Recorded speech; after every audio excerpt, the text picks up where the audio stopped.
नमो विष्णुपादाय कृष्णप्रष्टाय भूतले श्रीमते भक्तिवेदांत स्वामिनिति नामिने। नमस्ते सरस्वती देवे गौरवाणी प्रचारिणे निर्विशेष निर्विशेष शून्यवादी पाश्चात्य देश तारिणे। जय श्री कृष्णा चैतन्य प्रभु प्रभु नित्यानंद नित्यानंद श्री अद्वैत श्री अद्वैत गदाधर गदाधर श्रीवासादि गौर शिवासादि भक्तवृंद। गौर हरे भक्तवृंद। कृष्णा हरे कृष्णा कृष्णा हरे कृष्णा हरे हरे कृष्णा कृष्णा हरे कृष्णा हरे हरे राम हरे राम हरे राम राम राम राम हरे हरे। राम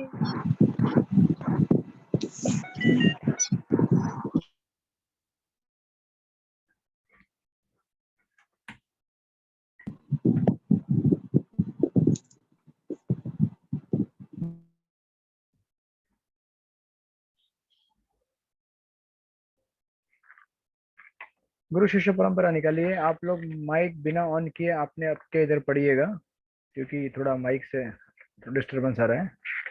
तो मैं अपने यहाँ पे पढ़ता हूँ, आप आपके यहाँ पे पढ़िएगा, या फिर खाली किसी को सुनना है तो खाली सुनिए। परम पूज्य राधानाथ स्वामी महाराज, एसी भक्ति वेदांत स्वामी प्रभुपाद, भक्ति सिद्धांत सरस्वती, गौर किशोर, भक्ति विनोद, बलदेव जगन्नाथ, विश्वनाथ, नरोत्तम, कृष्णदास, रघुनाथ जीव, रूप स्वरूप सनातन, श्री चैतन्य महाप्रभु, ईश्वरपुरी, नित्यानंद अद्वैत, माधवेंद्रपुरी, लक्ष्मीपति, व्यासतीर्थ, ब्रह्मण्य तीर्थ, पुरुषोत्तम, जयधर्म, राजेंद्र, विद्यानिधि, दयानिधि, ज्ञान सिंधु, जयतीर्थ, अक्षोभ्य, मध्व नृहरि, सॉरी माधव नृहरि, पद्मनाभ, मध्व, व्यास, नारद, ब्रह्मा, श्री कृष्ण। हरे कृष्णा।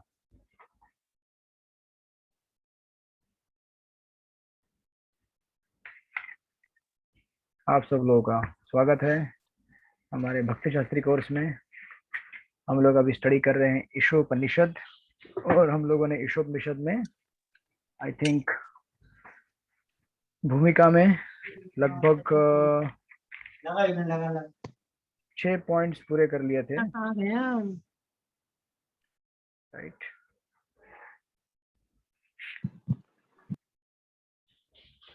राइट, हम लोगों ने लास्ट टाइम ये लिया था, शब्द प्रमाण, प्रत्यक्ष प्रमाण, अनुमान, राइट, करेक्ट। आप सब लोगों को याद है? ओके, तो अनुराधा खेड़कर माता जी, आप बताएंगे बद्ध जीवों में 4 कौन से दोष होते हैं?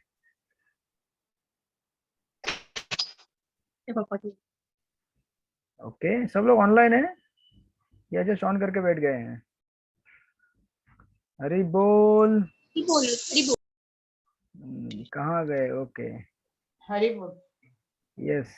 नहीं, मैंने पहले भी आप लोगों को कहा है, अगर आप लोगों को दिक्कत नहीं है तो वीडियो कृपया ऑन कीजिए, मुझे कम से कम दिखेगा कि लोग यहाँ पे है या नहीं है, ये केवल अटेंडेंस लगा के चले गए हैं।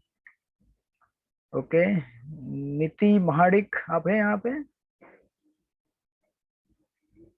नीति माता जी आप यहाँ? हाँ हाँ है। यस माता जी। सो आप बताना चाहेंगे बद्ध जीवों में 4 कौन से दोष रहते हैं? नहीं। ओके, कोई बात नहीं। और कौन बताना चाहेंगे? यस बताइए माता जी। यस, हरे कृष्ण प्रभु जी, दंड प्रणाम। हाँ बोलिए माता जी। यस, मोनिका चार माता जी बोलिए। दोष पहला वाला है प्रभु जी, त्रुटियां करना, हम्म, भ्रमित होना, हम्म, और अपूर्ण इंद्रिया, हम्म। और एक है अम, धोखा देना। ये 4 ओके, प्रकार के दोष है प्रभु जी। Okay, thank you. आप लोग वीडियो ऑफ करके क्यों बैठे हैं? Any problem anybody has? किसी की कुछ समस्या है पर्सनल तो मुझे बताइए। एज्यूम कर लीजिए आपका ये क्लासरूम जैसा सेटअप है। अगर आप क्लासरूम में बैठेंगे और बुर्खा लगा के बैठेंगे तो मुझे दिखेगा ही नहीं क्या हो रहा है। हालांकि हम लोग बुर्खा लगाते नहीं है। राइट। तो मेरा आप लोगों से निवेदन रहेगा, आप लोग कृपया आपका बुर्खा हटा दीजिए ताकि मुझे पता चले कि क्लासरूम में कौन कौन है, नहीं है, क्या हो रहा है। ओके, बिल्कुल डरिए मत। किसी को डर डर लग रहा है तो डर लगना चाहिए डॉक्टर राम लक्ष्मण प्रभु से। मुझसे बिल्कुल डर नहीं लगना है। आप लोग प्रसाद ले रहे हैं तो भी चलेगा, कोई बात नहीं।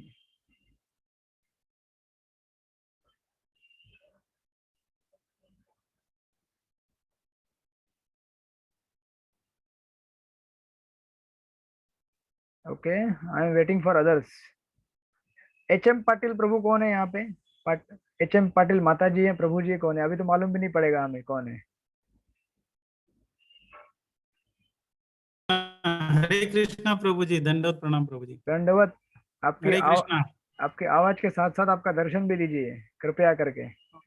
ओके प्रभु जी, ओके ओके, करता ऑन, वीडियो ऑन करता। ठीक है प्रभु जी। हरे हाँ, कृष्णा प्रभु जी। हरे कृष्णा। माता जी भी वाह, Hare Krishna. Yes, thank you. Hare Krishna. अभी कैसे माता जी को भी मौका मिला ना हरे कृष्णा बोलने का। अगर आप ऐसे दरवाजा बंद करके बैठेंगे तो हमें दिखेगा भी नहीं हरे कृष्णा कौन बोल रहा है। बराबर है। हरे यस। कृष्णा। बाकी भक्त कहाँ पे है यहाँ पे? आईपैड कौन है यहाँ पे? आईपैड प्रभु आईपैड या माता आईपैड? हरे कृष्णा मुझे धन्यवाद। अच्छा, रीता माता जी हरे कृष्णा। यस माता जी, हाँ हरे कृष्णा धन्यवाद प्रभु जी। दंडवत। दर्शन, अभी जब तक दर्शन आपका चालू नहीं होगा क्लास आगे बढ़ेगी नहीं बिल्कुल भी। तब तक मैं क्लास चालू नहीं करने वाला। तो आज के क्लास के लेट होने के लिए जिम्मेदार रहेंगे जो वो भक्त जो पता नहीं माइक ऑन करके कहाँ चले गए हैं। यस, धीरज वर्मा। धीरज प्रभु आप हैं यहाँ पे हमारे साथ? हरि बोल, हरि बोल, हरे कृष्णा यस प्रभु जी। प्रभु जी, आपका दिव्य दर्शन दीजिए हमें। Hare Krishna, yes please. Hare Krishna. Thank you so much. आप बिल्कुल डरिए मत। और रोशनी नहीं होगी तो भी कोई बात नहीं। रोशनी के लिए थोड़ा घूमेंगे ऐसा, थोड़ा चक्कर मारेंगे पृथ्वी का तो रोशनी आ जाएगी। अच्छा, आप लोगों का इससे बिल ज्यादा आता है क्या वीडियो ऑन करने से? नहीं नहीं प्रभु जी। नहीं ना? पहले पहले पहले कुछ क्लासेस के लिए मैं यहाँ पे गूगल मीट यूज करता था। तो गूगल मीट में क्या होता था, ज्यादा इंटरनेट जाता था। तो उन्होंने रिक्वेस्ट किया कि आप जूम चालू कीजिए, तो मैंने जूम चालू कर दिया। मैं बोला ठीक है, अभी तो आपका बिल कम आएगा। यस, डॉक्टर योगिता मतलब आप शायद हॉस्पिटल में है। ओके, कोई बात नहीं, जो हॉस्पिटल में है उनके लिए छूट है। और कौन बाकी है यहाँ पे? वैशाली एन, पता नहीं आगे कौन है। यस माता जी, आपका दर्शन दिलाइए प्लीज सारे भक्तों के आनंद के लिए।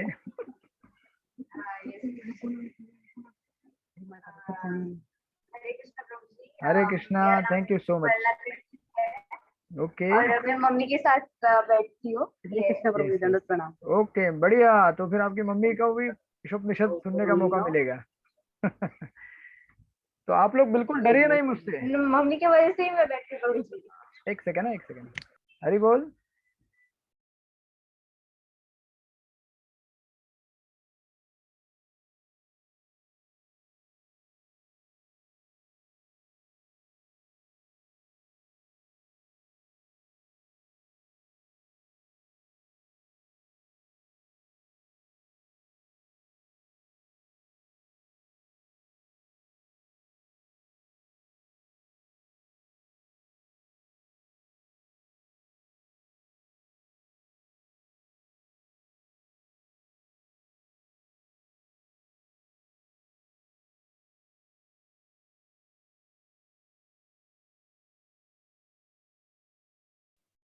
यस प्रभु जी, माता जी हरे कृष्णा। तो आप लोगों से निवेदन रहेगा मेरा, ये क्लास के हमेशा टाइम में आप लोग यथासंभव हो, मुझे आपका दर्शन चलते रहे तो मुझे पता चलेगा आप पढ़ रहे। आप कुछ घर में प्रसाद ले रहे हैं, कुछ ये कर रहे हैं, उससे कोई मुझे टेंशन नहीं है। क्योंकि उतनी अभी फैसिलिटी हमको जूम की वजह से मिल रही है कि आप लोग कहीं भी बैठ के क्लासेस कर पा रहे हैं। ये एक बहुत बड़ा तंत्र ज्ञान क्या बोलते हैं, टेक्नोलॉजी का उपयोग है। तो इससे मुझे पता चलेगा, ठीक है। तो जो लोग अभी भी ऑफलाइन है या फिर वीडियो, मैं उन्हें ऑफलाइन ही बोलूंगा। तो प्लीज ऑनलाइन आइए। तो खैर मैं आपसे प्रश्न पूछ रहा था कि क्या प्रश्न पूछा? 4 दोष, तो आपने उत्तर दे ही दिया उसका। उसके बाद 3 प्रकार के कौन से प्रमाण है बताइए मुझे, 3 प्रकार के प्रमाण। हाथ ऊपर कीजिएगा जिसको उसका आंसर देने की इच्छा है। ओके बताइए, राजश्री बजाज माता जी बताइए। प्रभु जी, प्रत्यक्ष, अनुमान और शब्द। Okay thank you so much. Okay अभी नेक्स्ट क्वेश्चन, इन तीनों में सबसे श्रेष्ठ प्रमाण कौन सा है? हाथ ऊपर कीजिएगा। जिनका हो गया है उन्हें नहीं अभी। नेक्स्ट नए नए लोग कौन है? ओके हाँ बोलिए माता जी, यहाँ पे सामने हेम राधिका। शब्द प्रमाण प्रभु जी। अच्छा थैंक यू सो मच। अभी नेक्स्ट क्वेश्चन, शब्द प्रमाण ही श्रेष्ठ क्यों है? Who would like to answer?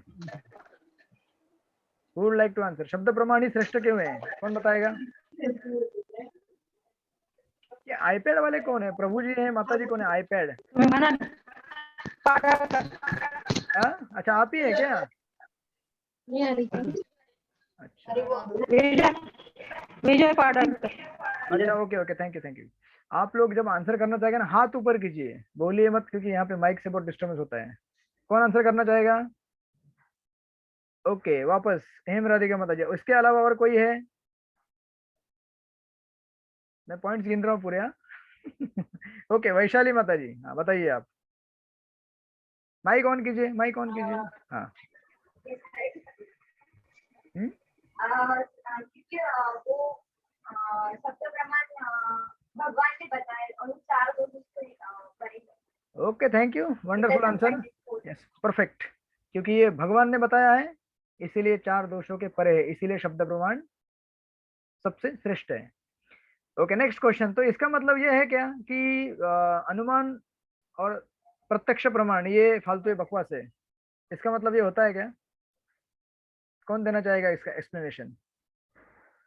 अगर शब्द प्रमाण श्रेष्ठ है तो फिर प्रत्यक्ष और अनुमान प्रमाण बकवास है, ऐसा है क्या? Who would like to answer? ये जो आंसर करेगा वो पास हो गया ईश उपनिषद। चलेगा, तुक्का लगाइए कोई भी, मतलब अनुमान ही लगाइए, अनुमान के ऊपर अनुमान लगा दीजिए। अच्छा मोनिका ठाकुर माता जी रेज द हैंड, लेकिन कहाँ है वो? प्रभु जी शब्द प्रमाण ही श्रेष्ठ है, ये दोनों नहीं ले सकते। वो ऑलमोस्ट सही नहीं आएगा, मतलब आने के चांसेस है लेकिन 100% नहीं आएगा, क्योंकि उसमें त्रुटियां रहने की चांसेस है, और भगवान ने जो दिया उसमें कोई भी फोर दोष नहीं है, इसलिए इसमें त्रुटियां मतलब कहीं पे हमें ये नहीं है, अधिकार नहीं है उसको गलत बोलने का। आपकी आवाज तो एकदम क्या बोलते हैं उसको, गरजते हुए बादल की तरह है।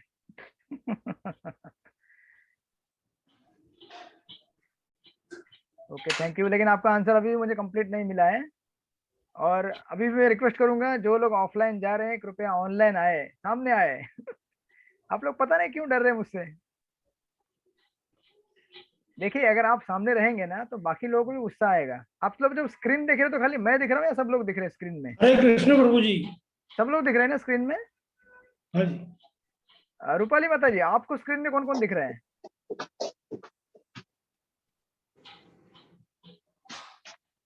अरे बोल। सिर्फ आप ही प्रत्यक्ष अनुमान पूर्ण नहीं होता। अच्छा सिर्फ मैं दिखता हूँ क्या? आप लोग बड़ा स्क्रीन नहीं करते क्या जिसमें सारे स्टूडेंट दिखते हैं? वो कैसा करते प्रभु जी? अच्छा वो कैसे करते हैं? अभी इनको प्रत्यक्ष करके प्रत्यक्ष करके कौन कौन बताएगा कैसे करते हैं पूरा स्क्रीन?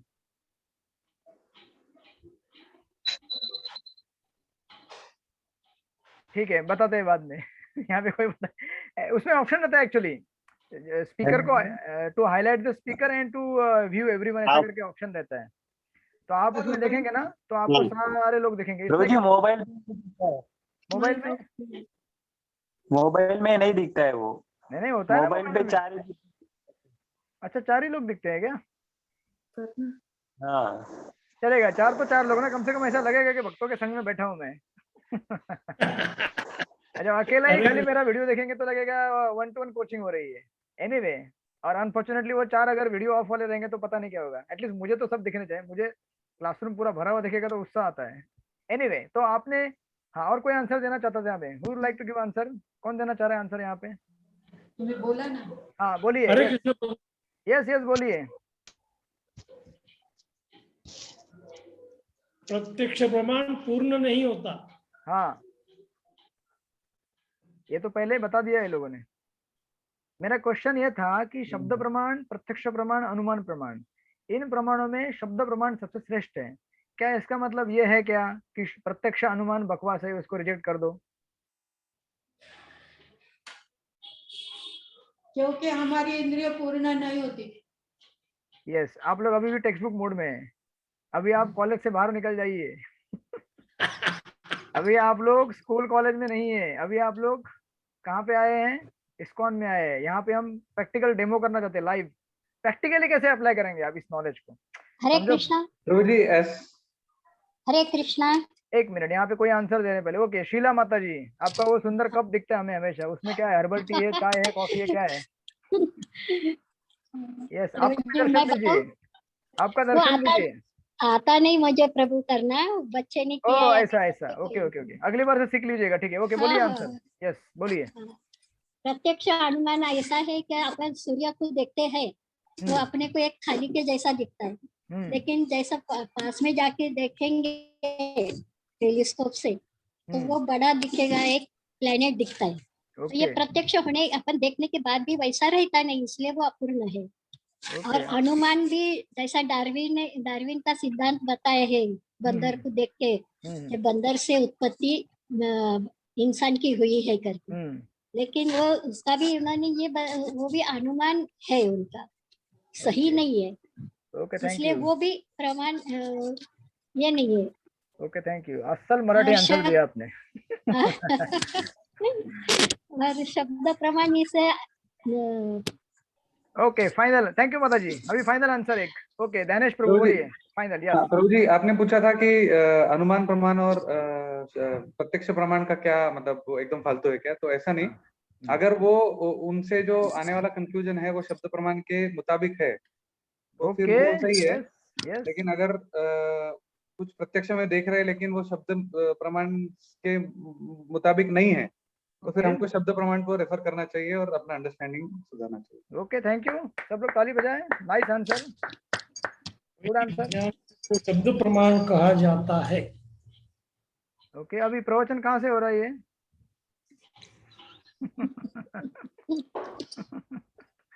ओके, कहाँ से हो रहा था ये अभी?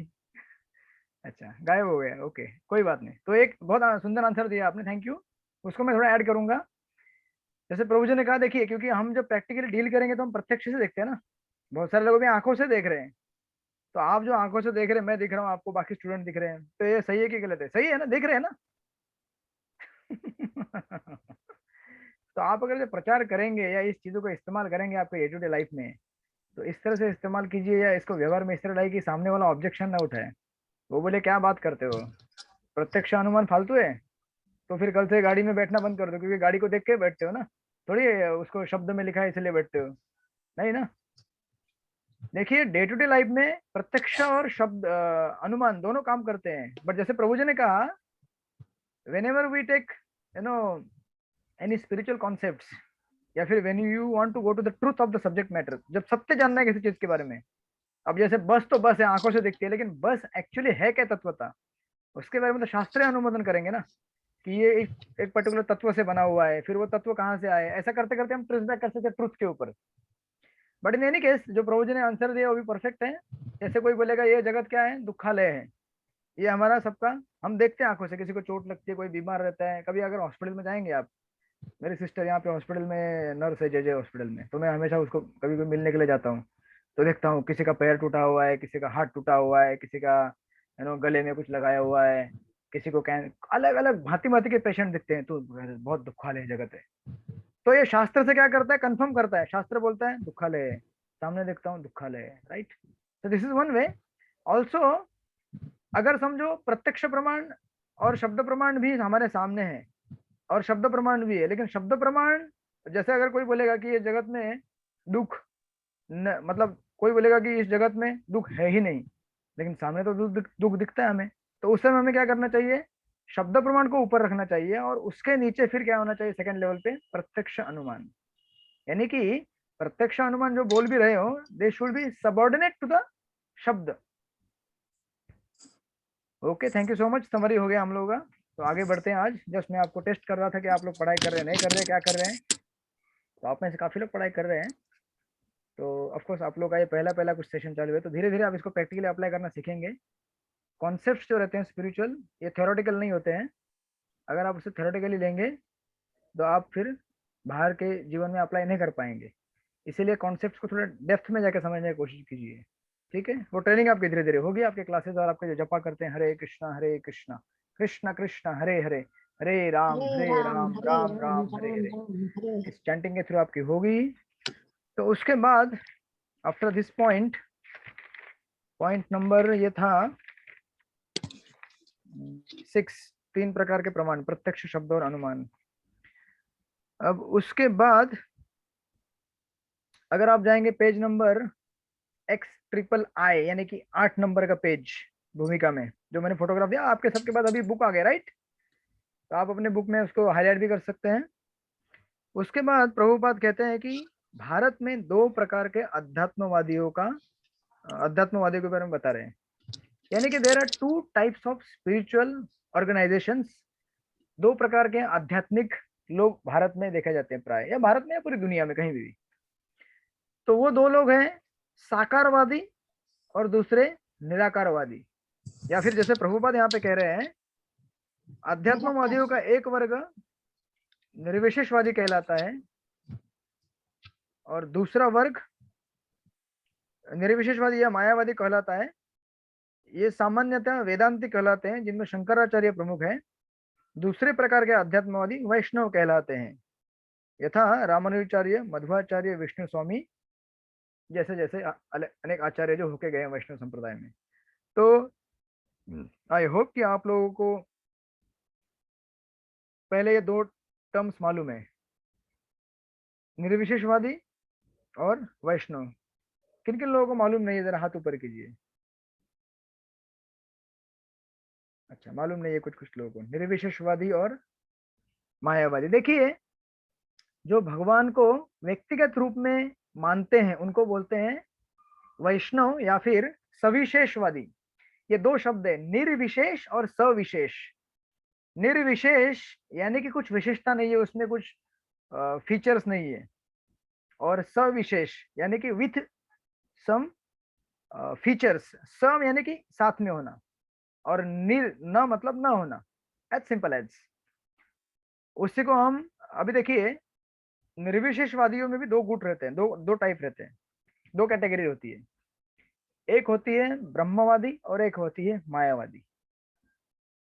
आप लोग जरा ध्यान देके सुनिएगा, आपका डिस्कशन मैं थोड़ा अभी डेप्थ पे लेके जा रहा हूँ। 2 प्रकार के स्पिरिचुअल लोग होते हैं या फिर स्पिरिचुअल पर्सनैलिटीज रहते हैं। One is a personalist, other is a impersonalist. अभी इंग्लिश में बोला मैंने। पर्सनल, अभी पहले लेते हैं हम निर्विशेषवादियों को या फिर इम्पर्सनलिस्ट को। इन निर्विशेषवादियों में 2 ग्रुप होते हैं, एक होता है मायावादी, एक होता है ब्रह्मवादी। ब्रह्मवादी यानी कि वो जो भगवान के, देखिए अभी ऑफ कोर्स हम अगर लेट्स से फॉर एग्जांपल अगर ईश स्तुति में जाएंगे आप, तो ईश स्तुति में 3 प्रकार, ये इन दोनों का वर्णन ठीक से आएगा। तो ठीक है, अभी से बता देता हूँ ताकि वहां पे डिस्कशन ज्यादा करना नहीं पड़ेगा।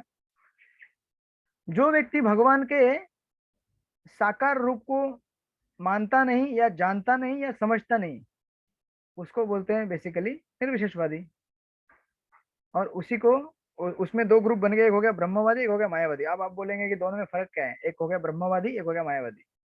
जो भगवान के रूप को जानता है कि पर्सनल है, लेकिन फिर भी मैं क्या हूं, भगवान के इम्पर्सनल रूप या निर्विशेष रूप से आसक्त हूं, उसे कहते हैं ब्रह्मवादी। यानी कि वो जानता है, देखिए अभी भगवान का रूप तो है पर्सनल, राइट, हम सब जानते हैं भगवान का एक व्यक्तिगत रूप है। लेकिन अगर कोई बोले कि नहीं, भगवान का व्यक्तिगत रूप है ही नहीं, भगवान तो केवल क्या है, एक लाइट है या ज्योति है। जैसे अगर आपको उपमा देने के लिए देता हूँ मैं सिंपल, जैसे यहाँ पे एक बल्ब लगा हुआ है ऊपर, इस बल्ब में से कुछ रोशनी बाहर आती है, जब रोशनी दिखती है तो उसको बोलते हैं ब्रह्म ज्योति, राइट। जनरली इस दुनिया में, भारत में जो बहुत सारे आध्यात्मिकवादी हैं, अध्यात्मवादी लोग, वो बोलते हैं कि परम ईश्वर क्या है, ज्योति है, राइट। आपने सुना होगा निराकार ज्योति है। लेकिन वो ये नहीं जानते कि इस बल्ब के आगे, इस ज्योति के आगे अंदर क्या है, कुछ पर्टिकुलर आइटम है जिससे लाइट इमिट होता है। जैसे यहाँ इस समझो इस बल्ब के अंदर टंगस्टन का फिलामेंट रहता है, राइट, उसमें से लाइट जलता है और फिर बिजली जलती है और फिर प्रकाश बाहर निकलता है। ये तो जैसे उपमा देने के लिए दिया। वैसे ही अगर आप तुलना करेंगे सूर्य ग्रह की, सूर्य ग्रह एक ग्रह है, सूर्य ग्रह से क्या होता है, रोशनी बाहर निकलती है, और सूर्य ग्रह के अंदर एक पर्सन रहता है, उसका नाम है विवस्वान, जो सूर्य देव है, जिन्हें सूर्य नारायण भी कहा जाता है। अगर इन तीन कैटेगरी को अगर आप लेंगे, कैटेगरी 1 2 3, सबसे पहले सूर्य ग्रह के अंदर रहने वाली पर्सनैलिटी को लेंगे, तो वो क्या है, साक्षात भगवान का स्वयं भगवान रूप है। उसके बाद जो ग्रह है सूर्य का, उसको परमात्मा समझ लीजिए, और फिर सूर्य ग्रह से बाहर निकलने वाली जो रोशनी है उसको बोलते हैं ब्रह्म ज्योति। ऐसे तीन भगवान के साक्षात्कार के लेवल रहते हैं। अगर आप भागवत भी पढ़ेंगे तो ऐसे तीन आपको दिखेगा उसमें, वदंती तत्त्वविद तत्वम यद ज्ञानम अद्वयम ब्रह्मेति परमात्मेति भगवान इति शब्दते। भगवान के साक्षात्कार के तीन लेवल्स हैं। सबसे पहले व्यक्ति क्या जानता है कि भगवान क्या है, एक शक्ति है। अब शक्ति बोलेगा तो क्या है, एक ज्योति है वगैरह वगैरह, तो उसने क्या खाली लाइट देखा है। लेकिन थोड़ा आगे अगर ट्रैवल करेगा तो देखेगा अरे नहीं, ये तो सूर्य एक ग्रह है, वहां से रोशनी आ रही है, एक प्लेनेट है, तो उसको परमात्मा का साक्षात्कार हो गया। और थोड़ा अंदर जाएगा तो उसे क्या दिखेगा, इसके अंदर एक इस पर्टिकुलर सूर्य लोक के अधिष्ठाता देवता है, उनका नाम है विवस्वान सूर्य देव, तो वो हो गया भगवान साक्षात्कार। ऐसे तीन प्रकार के साक्षात्कार रहते हैं। तो जिस व्यक्ति को केवल ब्रह्म का साक्षात्कार रहता है, ब्रह्म का यानी कि सिर्फ ज्योति का, उसको बोलते हैं ब्रह्मवादी। लेकिन इसमें एक एडिशनल चीज ये है कि ऐसे व्यक्ति को भगवान के परमात्मा और भगवान के स्वयं प्रत्यक्ष भगवान रूप के बारे में भी जानकारी रहती है। लेकिन वो क्या बोलता है, मुझे ना ये बल्ब की रोशनी अच्छी लग रही है, मुझे बल्ब या बल्ब के अंदर रहने वाला जो व्यक्ति उससे नहीं मिलना है, उसको बोलते हैं ब्रह्मवादी। और अभी बोलेंगे अब दूसरा कैटेगरी क्या हो गया, मायावादी। मायावादी कौन होता है, वो क्या करता है, वो ये नहीं कहता कि भगवान का साक्षात रूप है, लेकिन फिर भी मुझे ब्रह्म रूप ही अच्छा लगता है, उनके तेज ही अच्छा लगता है। वो बोलता है भगवान का रूप है ही नहीं। यानी कि एक तरह से वो क्या करता है, भगवान के पर्सनल रूप को रिजेक्ट करता है और उसके बारे में गलत फहमी फैलाता है। और वो बोलता है कि भगवान जब इस जगत में अवतरित होते हैं, अभी वो उसके हिसाब से भगवान है ही नहीं, केवल क्या है, ज्योति है, ब्रह्म ज्योति है। ब्रह्म ज्योति इस जगत में क्या करती है, भगवान के रूप में अवतरित होती है, हाथ पैर सब ग्रहण करती है, और जब इस जगत से जब मुक्ति मिलेगी तो क्या हो जाएगा, वापस वो हाथ पैर सिकुड़ के ज्योति बन जाएगी। उसको बोलते हैं मायावादी, जो कि भगवान को माया बोलता है, या फिर इस जगत की सारी वस्तुओं को माया बोलता है। आपको भी माया बोलेगा, मुझे भी माया बोलेगा, पेड़ पौधे सब माया है। ऐसे तो सब माया है, लेकिन हमारा वास्तविक रूप क्या है, हम शाश्वत आत्मा है, आध्यात्मिक जगत में भगवान के साथ रहते हैं, गोलोक में या फिर वैकुंठ जगत में। लेकिन उसको भगवान के सविशेष रूप या फिर पर्सनल रूप के बारे में जानकारी नहीं रहती है, इसीलिए उसको कहते हैं मायावादी, क्योंकि वो बोलता है सब माया है, मैं भी माया, तुम भी माया, सब माया, अल्टीमेटली हम सब माया बनने वाले हैं। तो ऑफकोर्स ये जस्ट प्रिलिमिनरी इंट्रोडक्शन है। अब जैसे धीरे धीरे आगे बढ़ेंगे गीता और ये सब कॉन्सेप्ट में, आपको और आइडिया आएगा कि ये डिटेल में क्या कहना चाहते हैं एक्चुअली प्रभु जी। अभी आपको बेसिक आइडिया आ गया ब्रह्मवादी और मायावादी किसे कहते हैं। और ऑफकोर्स ये हो गया अभी निर्विशेषवादी लोगों का कैटेगरी। और जो सविशेषवादी है या जो पर्सनलिस्ट है, जो डायरेक्ट भगवान को पूजा करते हैं, उसको बोलते हैं सविशेषवादी। जैसे मध्वाचार्य हैं, रामानुजाचार्य हैं, विष्णु स्वामी है हमारे संप्रदाय में। फिर अगर आप नीचे आएंगे ऐसे करते करते ब्रह्म मध्व गौड़ी संप्रदाय में, तो हमारी जो पूरी परंपरा है, जो भक्तिसिद्धांत ठाकुर, फिर प्रभुपाद और हम सब लोग, इस्कॉन की परंपरा, हम सब लोग किसकी पूजा करते हैं, ब्रह्म ज्योति की पूजा करते हैं क्या? नहीं ना।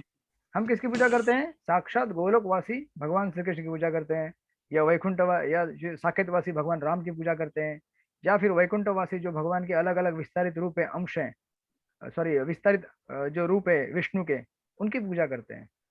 तो भारत में ऐसे दो प्रकार के स्पिरिचुअल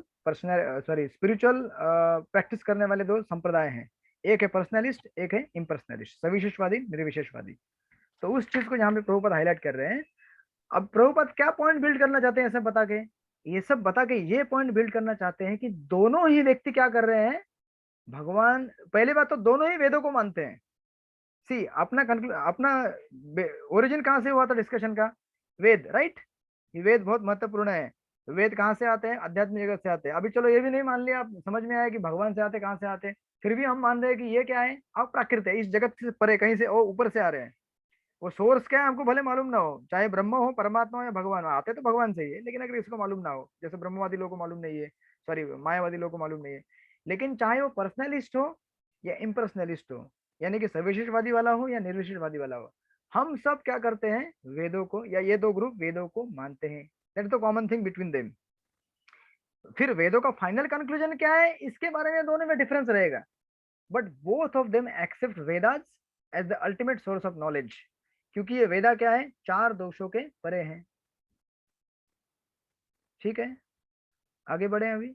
ओके, देन नेक्स्ट, अभी फिर प्रभुपाद आगे कहते हैं शंकर संप्रदाय तथा वैष्णव संप्रदाय। अभी देखिए, जो इम्पर्सनलिस्ट जो संप्रदाय है या फिर जो निर्विशेष संप्रदाय, वो primarily it is headed by Shankaracharya. Shankaracharya ने क्योंकि ये ब्रह्मवादी मायावादी फिलोसॉफी दिया था भारत में। अब उसके भी कारण है कि उन्होंने क्यों दिया, किस लिए दिया, क्योंकि शंकर स्वतः क्या है, पर्सनलिस्ट है।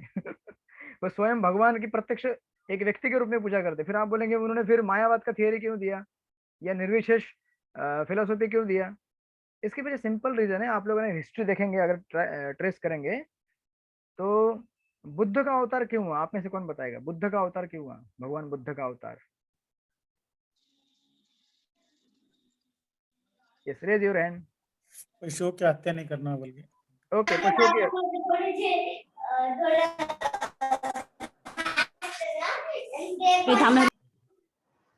ओके, दानिश प्रजा बताइए। सॉरी, आपका नाम दानिश ही है ना? आपका माइक म्यूट है प्रभु जी, माइक को ऑन कीजिए। वेदों की निंदा करने के लिए प्रभु जी। वेदों की निंदा क्यों? क्योंकि वेदों का इस्तेमाल करके लोग वो एनिमल सैक्रिफाइस कर रहे थे। ओके, थैंक यू, आपने कंक्लूजन दे दिया। तो फाइनली क्या हुआ था ना कि वैदिक इतिहास में हमने देखे होंगे कि कई प्रकार के यज्ञ किए जाते हैं, अश्वमेध यज्ञ या गोमेध यज्ञ या फिर अलग अलग भांति भांति के यज्ञ रहते हैं। तो ये यज्ञ का एक पर्पस रहता है, और यज्ञ में जो मारे जाने वाले पशु होते हैं उनको तुरंत मनुष्य का शरीर प्राप्त होता है। लेकिन कलयुग के शुरुआत में क्या होने लगा, लोगों ने इन यज्ञों का गलत इस्तेमाल करना चालू कर दिया। वो लोग बोले कि अरे वेदों में कहा गया बस अभी दिन भर मारते रहो खाते रहो, मारते रहो खाते रहो। तो इसको, पशु हत्या या फिर ये जबरदस्त जो हिंसा हो रही थी, इसको रोकने के लिए भगवान बुद्ध आए और बोले ये सब वेद कुछ नहीं होते, सब बकवास है, मेरी सुनो, अहिंसा, शांति, निर्वाण। तो लोगों को बहुत अच्छा लगा, और स्वयं भगवान थे तो अपनी ज्ञान से मोहित कर दिया लोगों को, राइट? अब आप में से हम कोई भी जाएगा कसाई खाने में और बोलेगा अहिंसा, तो कौन सुनने वाला है क्या हमारा? तो आपको ही चला दिया जाएगा, लो इनको भी अंदर ले लो। लेकिन भगवान भगवान थे, राइट? इसलिए जब भगवान अवतरित हुए तो सब लोग एकदम विस्मित हो गए, भगवान, क्योंकि भगवान के अवतार है वो। तो उन्होंने फिलोसॉफी दिया कि वेद कुछ नहीं है, मैं कहता हूँ सुनो, हिंसा करना गलत है, तुम क्या करो, मेरी बात मानो और अहिंसक हो जाओ, शांति का प्रस्ताव लेके आया, निर्वाण। हमारे जीवन में सारे दुखों का कारण है इच्छाएं, इच्छाएं खत्म सब दुख खत्म, राइट? ऑफ कोर्स फिर उसके लिए अलग अलग डेफिनेशन है, मतलब और डेप्थ में है कि इच्छाएं खत्म नहीं हो सकती, इच्छाओं को हमें क्या करना चाहिए, शुद्ध करना चाहिए, इच्छाएं कभी खत्म नहीं कर सकते। लेकिन भगवान बुद्ध ने आके ये बीच में ये एक बता दिया, इसलिए ताकि लोग क्या करें, वेदों का गलत इस्तेमाल बंद कर सके। फिर इसके बाद क्या हुआ, बुद्ध के बाद शंकराचार्य आए। फिर उन्होंने क्या किया, वेदों को ट्रैक में लाने के लिए, अभी वेदों को वापस लाना है ना, क्योंकि वेदों को तो पहले मना कर दिया भगवान बुद्ध ने, ये बता के कि वेद पढ़ेंगे तो आप वेद का इस्तेमाल करके गलत काम करें बचाने के लिए। फिर शंकराचार्य ने कहा कि नहीं नहीं, वेद भी है, तो वेद की व्याख्या उन्होंने चालू कर दिया। लेकिन उन्होंने व्याख्या कैसे की, इम्पर्सनलिस्ट व्याख्या की, निर्विशेषवादी। और फिर अब वेदों की व्याख्या तो हो गई, लेकिन प्रॉब्लम क्या हो गया कि वेदों की व्याख्या गलत तरीके से हो गई, अब उसको सही करना है। इसलिए बाद में कौन आए, रामानुजाचार्य आए, मध्वाचार्य आए, विष्णु स्वामी आए, सारे वैष्णवाचार्य आए। इसलिए आप देखेंगे सबसे शुरू में जब बुद्ध आए तो उन्होंने कहा जीरो, क्या करो आप, शून्य बन जाओ, सारी इच्छा खत्म करो। शंकराचार्य आए, बोले शून्य नहीं हो सकते आप आत्मा है, राइट? आप एक है, मतलब एक का उन्होंने फिंगर दिखाया। बाद में आए मध्वाचार्य, रामानुजाचार्य, उन्होंने दो का फिगर दिखाया, बोले नहीं, दो चीजें होती है, एक जीव होता है और भगवान होते हैं, देयर आर टू पर्सनैलिटीज। जीव भगवान का सेवक है और भगवान सेवा लेने के लिए, इस तरह से दोनों का रिलेशनशिप है और वो इटरनली चलता है। उसके बाद फिर ये फिलोसफी आई। तो प्रभुपाद यहाँ पे बेसिकली ये पॉइंट करना चाहते हैं बिल्ड की शंकर संप्रदाय तथा वैष्णव संप्रदाय दोनों ही कृष्ण को पूर्ण पुरुषोत्तम भगवान के रूप में स्वीकार करते हैं। सी अभी आगे देखिए क्या लिख रहे हैं। शंकराचार्य को निर्विशेषवादी माना जाता है क्योंकि उन्होंने निर्विशेषवाद या निराकार ब्रह्म का उपदेश दिया था, लेकिन यह तथ्य है कि वे प्रच्छन्न साकारवादी थे, क्योंकि भोलेनाथ जी उनका अभी 2 दिन पहले था ना, परसों ही था, कल ही था महाशिवरात्रि। शंकर तो क्या है, वैष्णवानाम यथा शंभु, भगवान विष्णु के परम भक्त हैं, राइट। जब पार्वती जी ने उनसे पूछा था कि आप किसके ऊपर जप तप करते रहते हैं, ऐसे ध्यान में माला जपते रहते हैं, तो भगवान ने, शंकर जी ने कहा कि मैं भगवान राम के नाम के ऊपर ध्यान करते रहता हूँ। यानी कि शंकर जी स्वयं क्या है, पर्सनलिस्ट है, लेकिन भगवान के ही आदेश पे उन्होंने क्या किया, आके इम्पर्सनल फिलोसफी का प्रोपेगेशन किया ताकि वेदों को ट्रैक पे लाया जाए। आप बोलेंगे फिर इम्पर्सनली क्यों किया, पर्सनल भी कर सकते थे, राइट। लेकिन उसके लिए एक पर्पज था। पर्पज ये था कि फर्स्ट ऑफ ऑल सी, इस जगत में बहुत सारे जीव जो आए हैं वो भगवान को क्या करना चाहते हैं, विरोध करना चाहते हैं।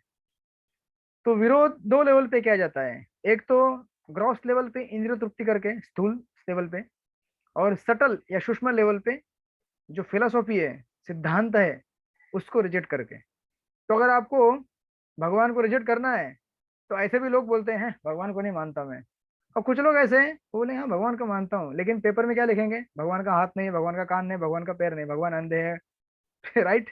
ये भी एक तरह से क्या हुआ, इनडायरेक्ट रिजेक्शन हुआ।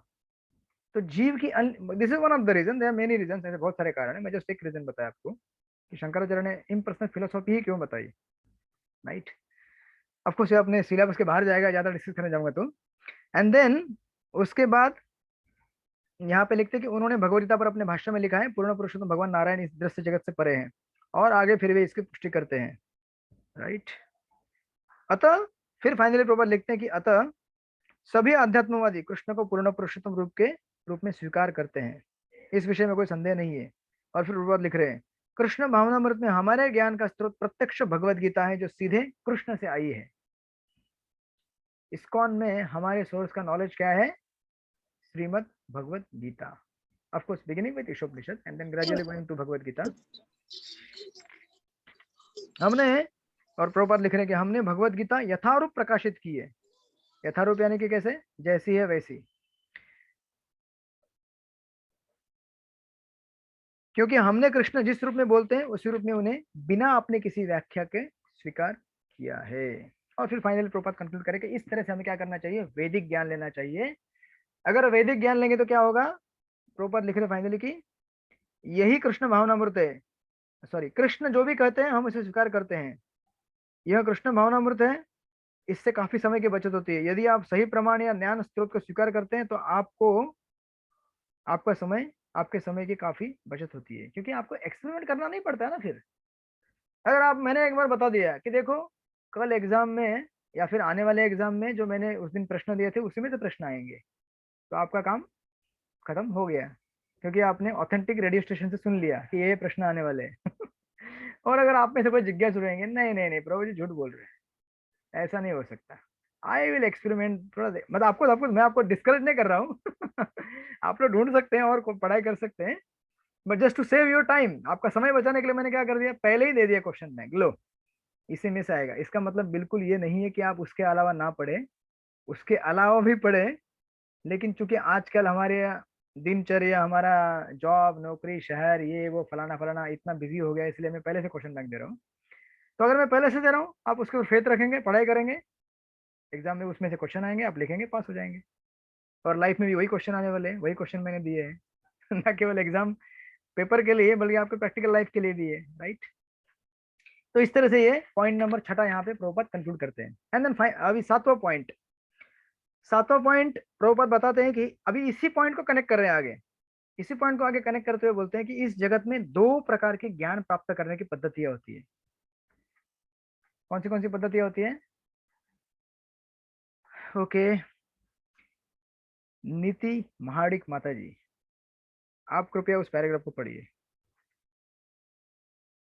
पढ़िए। मेरे पास बुक नहीं है। ओके, आपके पास बुक नहीं, कोई बात नहीं, कोई बात नहीं। यहाँ पे किसके पास है आईपैड, अच्छा आईपैड वाले प्रभु जी आ गए यहाँ पे। प्रभु जी आपका नाम,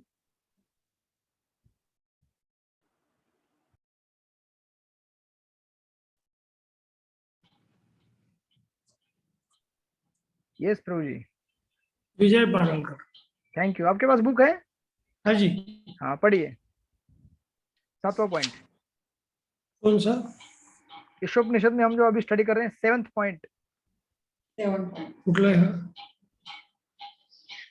जो सीधे कृष्ण से आई है, हमने भगवत गीता यथारूप प्रकाशित की है, क्योंकि हमने कृष्ण जिस रूप में बोलते हैं उसी रूप में उन्हें बिना किसी व्याख्या के स्वीकार किया है।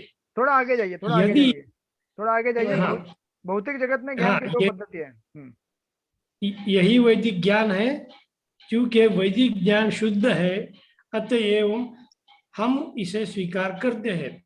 कृष्ण जो भी कहते हैं हम स्वीकार करते हैं। यही कृष्ण भावनामृत है। इससे समय की काफी बचत होती है।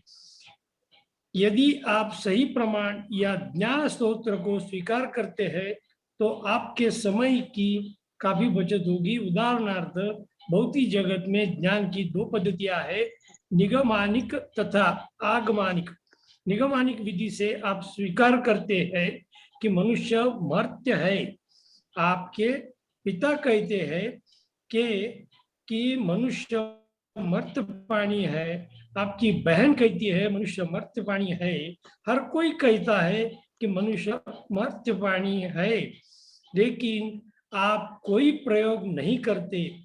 आप इसे तथ्य रूप से स्वीकार कर लेते हैं कि मनुष्य मर्त्य है। यदि आप यह ज्ञात करने के लिए शोध करना चाहे कि क्या मनुष्य मर्त्य है, तो आपको हर मनुष्य का अध्ययन करना होगा, और तब आप यह सोच सकते हैं कि हो सकता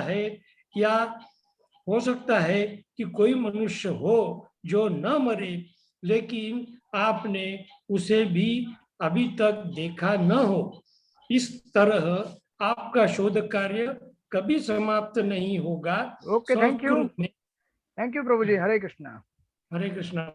yes, thank you so much. तो दो प्रकार की ज्ञान पद्धतियां हैं, आगमनिक, निगमनिक। अभी आप इसको सिंपल भाषा में आप बोलेंगे ये इतने टेक्निकल वर्ड है हिंदी के, उसको इंग्लिश में बोलते हैं असेंडिंग एंड डिसेंडिंग। आरोहण अवरोह संस्कृत में बोलते हैं उसको। जैसे कि यहाँ पे नीचे पे दी गया है, संस्कृत में यह विधि आरोह अर्थात ऊपर जाने वाली विधि कहलाती है। तो देखिए, समझो जैसे पहले भी ये उदाहरण प्रभुपाद दे चुके हैं रेडियो स्टेशन का, या फिर इसी में भी उदाहरण देख लीजिए। या आप इस जगत में कभी भी ज्ञान प्राप्त करना चाहेंगे तो दो प्रकार से ज्ञान प्राप्त कर सकते हैं। आप में से कई लोग कॉलेज के टीचर भी रहेंगे, स्कूल के टीचर रहेंगे, या कोई मतलब, या फिर आप में से बहुत सारे स्टूडेंट रह चुके हैं।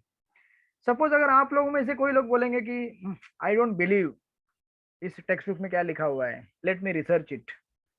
तो आपको फिर अभी रिसर्च करना है। एक जैसे यहाँ पे प्रभुपाद एक उदाहरण दे रहे हैं कि आदमी क्या है, मर्त्य है, आदमी मरता है। इसको अगर हमें ढूंढना है, या फिर ढूंढना नहीं, अगर आपको किसी ने बताया या फिर शास्त्रों में लिखा हुआ है, अगर आप इसे सत्य मान लेंगे तो आपका काम खत्म हो गया। You don't have to research anything. लेकिन अगर आपको रिसर्च करना है तो फिर क्या करना पड़ेगा, पूरे औरंगाबाद में देखना पड़ेगा कि कोई ऐसा व्यक्ति है जो कभी मरेगा नहीं जिसकी कभी मृत्यु नहीं होगी। अब औरंगाबाद हो गया। अब पूरे महाराष्ट्र में देखना पड़ेगा, पूरे इंडिया में देखना पड़ेगा, पूरे एशिया में देखना पड़ेगा, पूरे जगत में देखना पड़ेगा। फिर ये एक ब्रह्मांड हो गया। फिर दूसरा ब्रह्मांड, अनलिमिटेड ब्रह्मांड है इस भौतिक जगत में। और सच बताऊं, आप औरंगाबाद से बाहर भी नहीं जा पाएंगे तो फिर आप क्या रिसर्च करेंगे, right? This is called as ascending process. But whereas on the other hand, अगर किसी ने बताया कि आदमी मरते है, वो मरने वाला है, और आपके अनुभव से भी आपने देखा होगा शायद, इसलिए प्रभुपाद लिखते हैं कि आपकी बहन कहती है पता नहीं प्रभुपाद को वहां पे बहन क्यों स्ट्राइक हो रही है but still Prabhupada is saying, आपके पिता कहते हैं कि मनुष्य मरते है, आपकी बहन कहती है, यानी कि फैमिली मेंबर कह रहे हैं मनुष्य मरते प्राणी है, और हर कोई कहता है मनुष्य मरते प्राणी है। तो आपको विश्वास कर लेना चाहिए, क्योंकि ये फैक्ट है लाइफ का। अगर आप विश्वास नहीं करेंगे, बोले मैं रिसर्च करूंगा, तो करो रिसर्च। रिसर्च करने के बाद भी फाइनली आप इसी कंक्लूजन पे आने वाले हैं। लेकिन क्या होगा, पहली बात तो आप रिसर्च इतना नहीं कर पाएंगे, और अगर किया भी मतलब नहीं होगा, एक्चुअली कर ही नहीं पाएंगे आप इतना रिसर्च, राइट? इसीलिए बेस्ट हमारे लिए क्या है कि instead of trying to research research research, उसको ऐसा ऊपर ढूंढते ढूंढते जाने से अच्छा क्या है, ऊपर से जो आ रहा है उसी को एक्सेप्ट कर लेना। जैसे अगर आपको कोई सीढ़ी चढ़नी है, समझो अगर आपका बिल्डिंग है, बिल्डिंग में अगर आपको समझो पुरानी बिल्डिंग है और ऐसा कुछ काम के लिए आप जा रहे हैं वहां पे, कभी कभी होता है ना ऐसे पुरानी बिल्डिंग में लिफ्ट नहीं रहती है, आपको अगर 100 सीढ़ियां चढ़नी है तो कितना कष्ट होगा आपको। लेकिन आपको अगर कोई बोले कि लिफ्ट है यहाँ पे, लिफ्ट बटन दबाओ चढ़ जाओ, तो पहले से फैसिलिटी बनाए उसको यूज करो। या फिर किसी ने रस्सी डाल दी ऊपर से, रस्सी पकड़ो ऊपर चले जाओ, विच इज इजियर। या तो लिफ्ट यूज करो या रस्सी यूज करो। अगर आप बोलेंगे नहीं मैं देखना चाहता हूँ कि सचमुच ये बिल्डिंग 100 माले की है क्या पूरी सीढ़ियां गिन के जाऊंगा, 1 2 3 4, जाओ, आपका समय जाएगा, शक्ति जाएगी, और फाइनली उसी कंक्लूजन पे पहुंचोगे जिस कंक्लूजन पे आप लिफ्ट से या रस्सी से पहुंचने वाले थे। तो इसीलिए प्रभुपाद यहाँ पे हमको रिक्वेस्ट कर रहे हैं कि देखो आप लोग दुनिया में बहुत सारे रिसर्च कर रहे हैं, लेकिन ऑलरेडी रिसर्च यहाँ पे किया गया है, अब इसको मानो।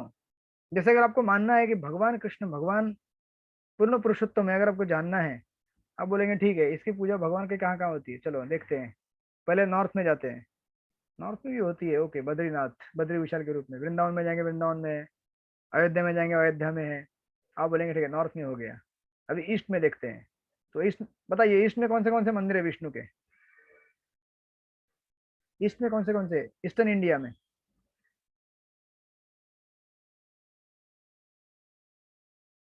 अरे इंडिया का मैप पड़ा कीजिए आपके सामने, जगन्नाथपुरी। यस जगन्नाथपुरी, और Mayapur. Yes thank you Mayapur, अपने लिए 2 काफी हो गए वैष्णव के, और भी बहुत सारे हैं, बट जस्ट फास्ट फॉरवर्ड। अभी वेस्ट में जाइए, वेस्ट में कौन से हैं? Dwarka, Pandharpur, Dakor. Okay thank you. South में कौन से? साउथ तो पूरा विष्णु से भरा हुआ है रामेश्वर। यस पूरा साउथ विष्णु से भरा हुआ है, द्रविड़ देश। आप अगर ऐसे भी देखेंगे चौतरफा, ऊपर नीचे आगे पीछे हर जगह पे आपको दिखेगा प्रोमिनेंट जो वर्शिप है, सबसे बड़े बड़े जो वर्शिप होते हैं, जो प्लेसेस ऑफ होली प्लेसेस हैं, विष्णु के ही मिलेंगे आपको। तो अगर आपको पहले से अगर मान लेंगे तो बढ़िया है, ना तो आपको रिसर्च करना, रिसर्च भी कीजिए, फाइनली आप क्या करेंगे उसी कंक्लूजन पे आ जाएंगे। इसलिए प्रॉपर यहाँ पे बोल रहे हैं कि there are 2 processes, ascending descending. आगमनिक मतलब नीचे से ऊपर जाने का, और दूसरा क्या है निगमनिक, जो ऊपर से नीचे आता है। तो हमारे लिए बेस्ट क्या है, जो ऊपर से ऑलरेडी ज्ञान आ रहा है उसको स्वीकार कीजिए, एक्सेप्ट कीजिए, then it becomes very easy for you to go ahead. इसलिए प्रभुपाद यहाँ पे लिख रहे हैं कि अपनी संस्कृत में यह विधि आरोह अर्थात ऊपर जाने की विधि कहलाती है। यदि आप अपनी अपूर्ण इंद्रियों के द्वारा अपने किसी निजी प्रयास से ज्ञान प्राप्त करना चाहते हैं तो आप कभी भी सही निष्कर्ष तक नहीं पहुंचेंगे, ऐसा संभव नहीं है। And it is specially true in regard to spiritual knowledge. खास करके आध्यात्मिक ज्ञान अगर आपको प्राप्त करना है तो यही एक विधि है, इसके अलावा कोई विधि नहीं है। हाँ हो सकता है आपको अगर जानना है कि ये शैम्पू कैसे काम करता है, आप लैबोरेटरी में रिसर्च कर सकते हैं छोटा मोटा, और आप उसी कंक्लूजन में आ जाएंगे। जैसे किसी कंपनी के प्रोडक्ट्स में मैनुअल में लिखा गया है कि ये शैम्पू ऐसा काम करता है, इतना ml में इतना झाग निकलेगा वगैरह वगैरह। बट अगर आपको जानना है भगवान के बारे में, अगर आपको जानना है आपके अस्तित्व के बारे में, अगर आपको जानना है हमारे और भगवान के बीच में संबंध क्या है, तो फिर वेदों के अलावा कोई मार्ग नहीं है। अगर हम वेदों को स्वीकार करेंगे तो सहज सुलभता से हमें ज्ञान प्राप्त होगा, राइट। फिर आगे यहाँ पे प्रभुपाद कुछ चीजों को जोड़ रहे हैं और कह रहे हैं कि देखो हमारे लिए एकदम कंपलसरी क्यों है ये सब, मतलब ऊपर से आने वाले नॉलेज के लेने के लिए। उसके लिए यहाँ पे कोट कर रहे हैं कि ब्रह्म संहिता का कोटेशन दे रहे, बोल रहे कि हमारे भौतिक यान 2000 मील प्रति घंटे की गति से उड़ सकते हैं, लेकिन मन की क्या गति होती है।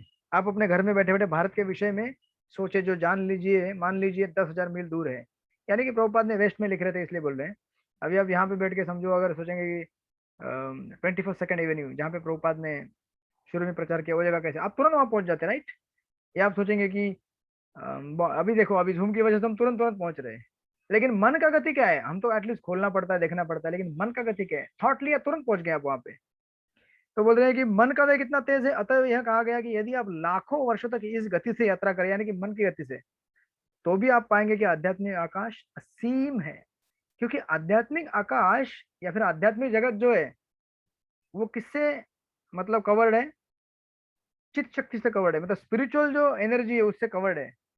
और हमारी जो इंद्रिय है वो अभी इस समय क्या है, भौतिक धरातल पे काम कर रही है, वो आध्यात्मिक चीजों को भेद नहीं सकती। इसलिए हम कितनी भी गति से जाए तो भी कभी पहुंच नहीं पाएंगे वहां पे। उस तक पहुंच पाना संभव नहीं है। अतः यह वैदिक आदेश है कि मनुष्य को प्रामाणिक आध्यात्मिक गुरु के पास अनिवार्य जाना चाहिए। राइट, मतलब गुरु के शरण में जाने के बाद जब गुरु आपको वेदों के द्वारा समझाएंगे कि आध्यात्मिक जगत क्या है, भगवान कौन है, तभी आप समझ पाएंगे। और फिर गुरु की क्वालिफिकेशन भी होता है यहाँ पे रूपा कहते हैं कि और आध्यात्मिक गुरु की योग्यता क्या होनी चाहिए, उसने वैदिक संदेश को सही सही स्रोत से और सही ढंग से सुना होना चाहिए, उसे ब्रह्म में दृढ़ता से स्थापित होना चाहिए। यही दो गुण है बेसिकली। ये 11वें स्कंद का कोटेशन है, तस्मात् गुरु प्रपद्यत जिज्ञासु श्रेयम उत्तमम शाब्दे परज निष्णातम ब्रह्मणि उपशमाश्रयम करके भागवत में 11वें स्कंद में आता है। गुरु का क्वालिफिकेशन बताया गया है कि वो सेल्फ रियलाइज होना चाहिए, आत्म साक्षात्कारी होना चाहिए और ब्रह्म में यानी कि भगवान की भक्ति में दृढ़ स्थित होना चाहिए। राइट, तो इस तरह से 7वां पॉइंट यहाँ पे खत्म हो जाता है। 7th पॉइंट था हमारा कि भौतिक जगत में 2 प्रकार की ज्ञान की पद्धतियां हैं, आगमनिक और निगमनिक। उसी को इंग्लिश में बोलते हैं असेंडिंग या फिर डिसेंडिंग। आरोह ऊपर से नीचे जाना या फिर अवरोह ऊपर से नीचे आना, सॉरी नीचे से ऊपर जाना आरोह या फिर ऊपर से नीचे आना अवरोह। तो इसमें सबसे आसान कौन सा है, मतलब सबसे मतलब हमारे लिए बेस्ट क्या है, कौन सा मार्ग है, कौन सा है? अवरोह जो ऊपर से आ रहे हैं, डिसेंडिंग है। चढ़ने की कोशिश मत कीजिए, नहीं चढ़ पाएंगे आप। आध्यात्मिक जगत बहुत दूर है, मन की गति से जाएंगे तो भी नहीं पहुंच पाएंगे वहां पे। तो इन शरीर के साथ, वो भी कलयुग के शरीर के साथ, क्या आप कितना लंबा सीढ़ी चढ़ेंगे। राइट, देन फिर 8वां पॉइंट यहाँ पे चालू होता है नेक्स्ट पैराग्राफ में। 8वें पैराग्राफ का टाइटल मैंने लिया था संशोधन का उद्देश्य, कि हमारा जो भी संशोधन है या रिसर्च कार्य है उसका उद्देश्य क्या होना चाहिए। तो प्रभुपाद लिखते हैं कि भगवद गीता में कृष्ण कहते हैं कि वैदिक शोध का वास्तविक उद्देश्य कृष्ण की खोज करना है। राइट, यानी कि वेदों में से हमें क्या सर्च करना चाहिए, भगवान कौन है। ऑफकोर्स बिगिनिंग हमसे होती है, लेकिन फाइनली हमें पहुंचना है भगवान तक। और फिर प्रभुपाद यहाँ पे भगवान के बारे में वर्णन कर रहे हैं कि भगवान कैसे हैं, कौन है, कहाँ पे रहते हैं, क्या वगैरह वगैरह। कहते हैं कि ब्रह्म संहिता में भी कहा गया कृष्ण अर्थात गोविंद के अनगिनत रूप है, लेकिन वे सब एक है। वे हमारे रूप जैसे नहीं है जो विनाशशील है, उनका स्वरूप अच्युत है। मेरे स्वरूप का प्रारंभ है, लेकिन उनके स्वरूप का कोई आदि नहीं होता। वह अनंत और उनका रूप, उनके अनेक रूप भी अनंत है। मेरा रूप तो यहाँ बैठा है, वह मेरे घर में नहीं है। यानी कि प्रभुपाद कह रहे कि अगर समझो मैं अभी यहाँ पे क्लासरूम में बैठा हूँ, तो मेरा मतलब जहाँ पे निवास स्थान है ऊपर, जहाँ पे आश्रम में, वहां नहीं है, मैं तो यहीं पे हूँ। लेकिन भगवान एक ही जगह में होके अनेक बार एक ही समय पे अनेक जगह पे हो सकते हैं। अभी भगवान गोलोक में भी है। राइट, और आपके घर घर में जहाँ पे जगन्नाथ रहेंगे, बलदेव रहेंगे, डिटीज रहेंगे या गौरव रहेंगे, वहां भी मौजूद है। राइट,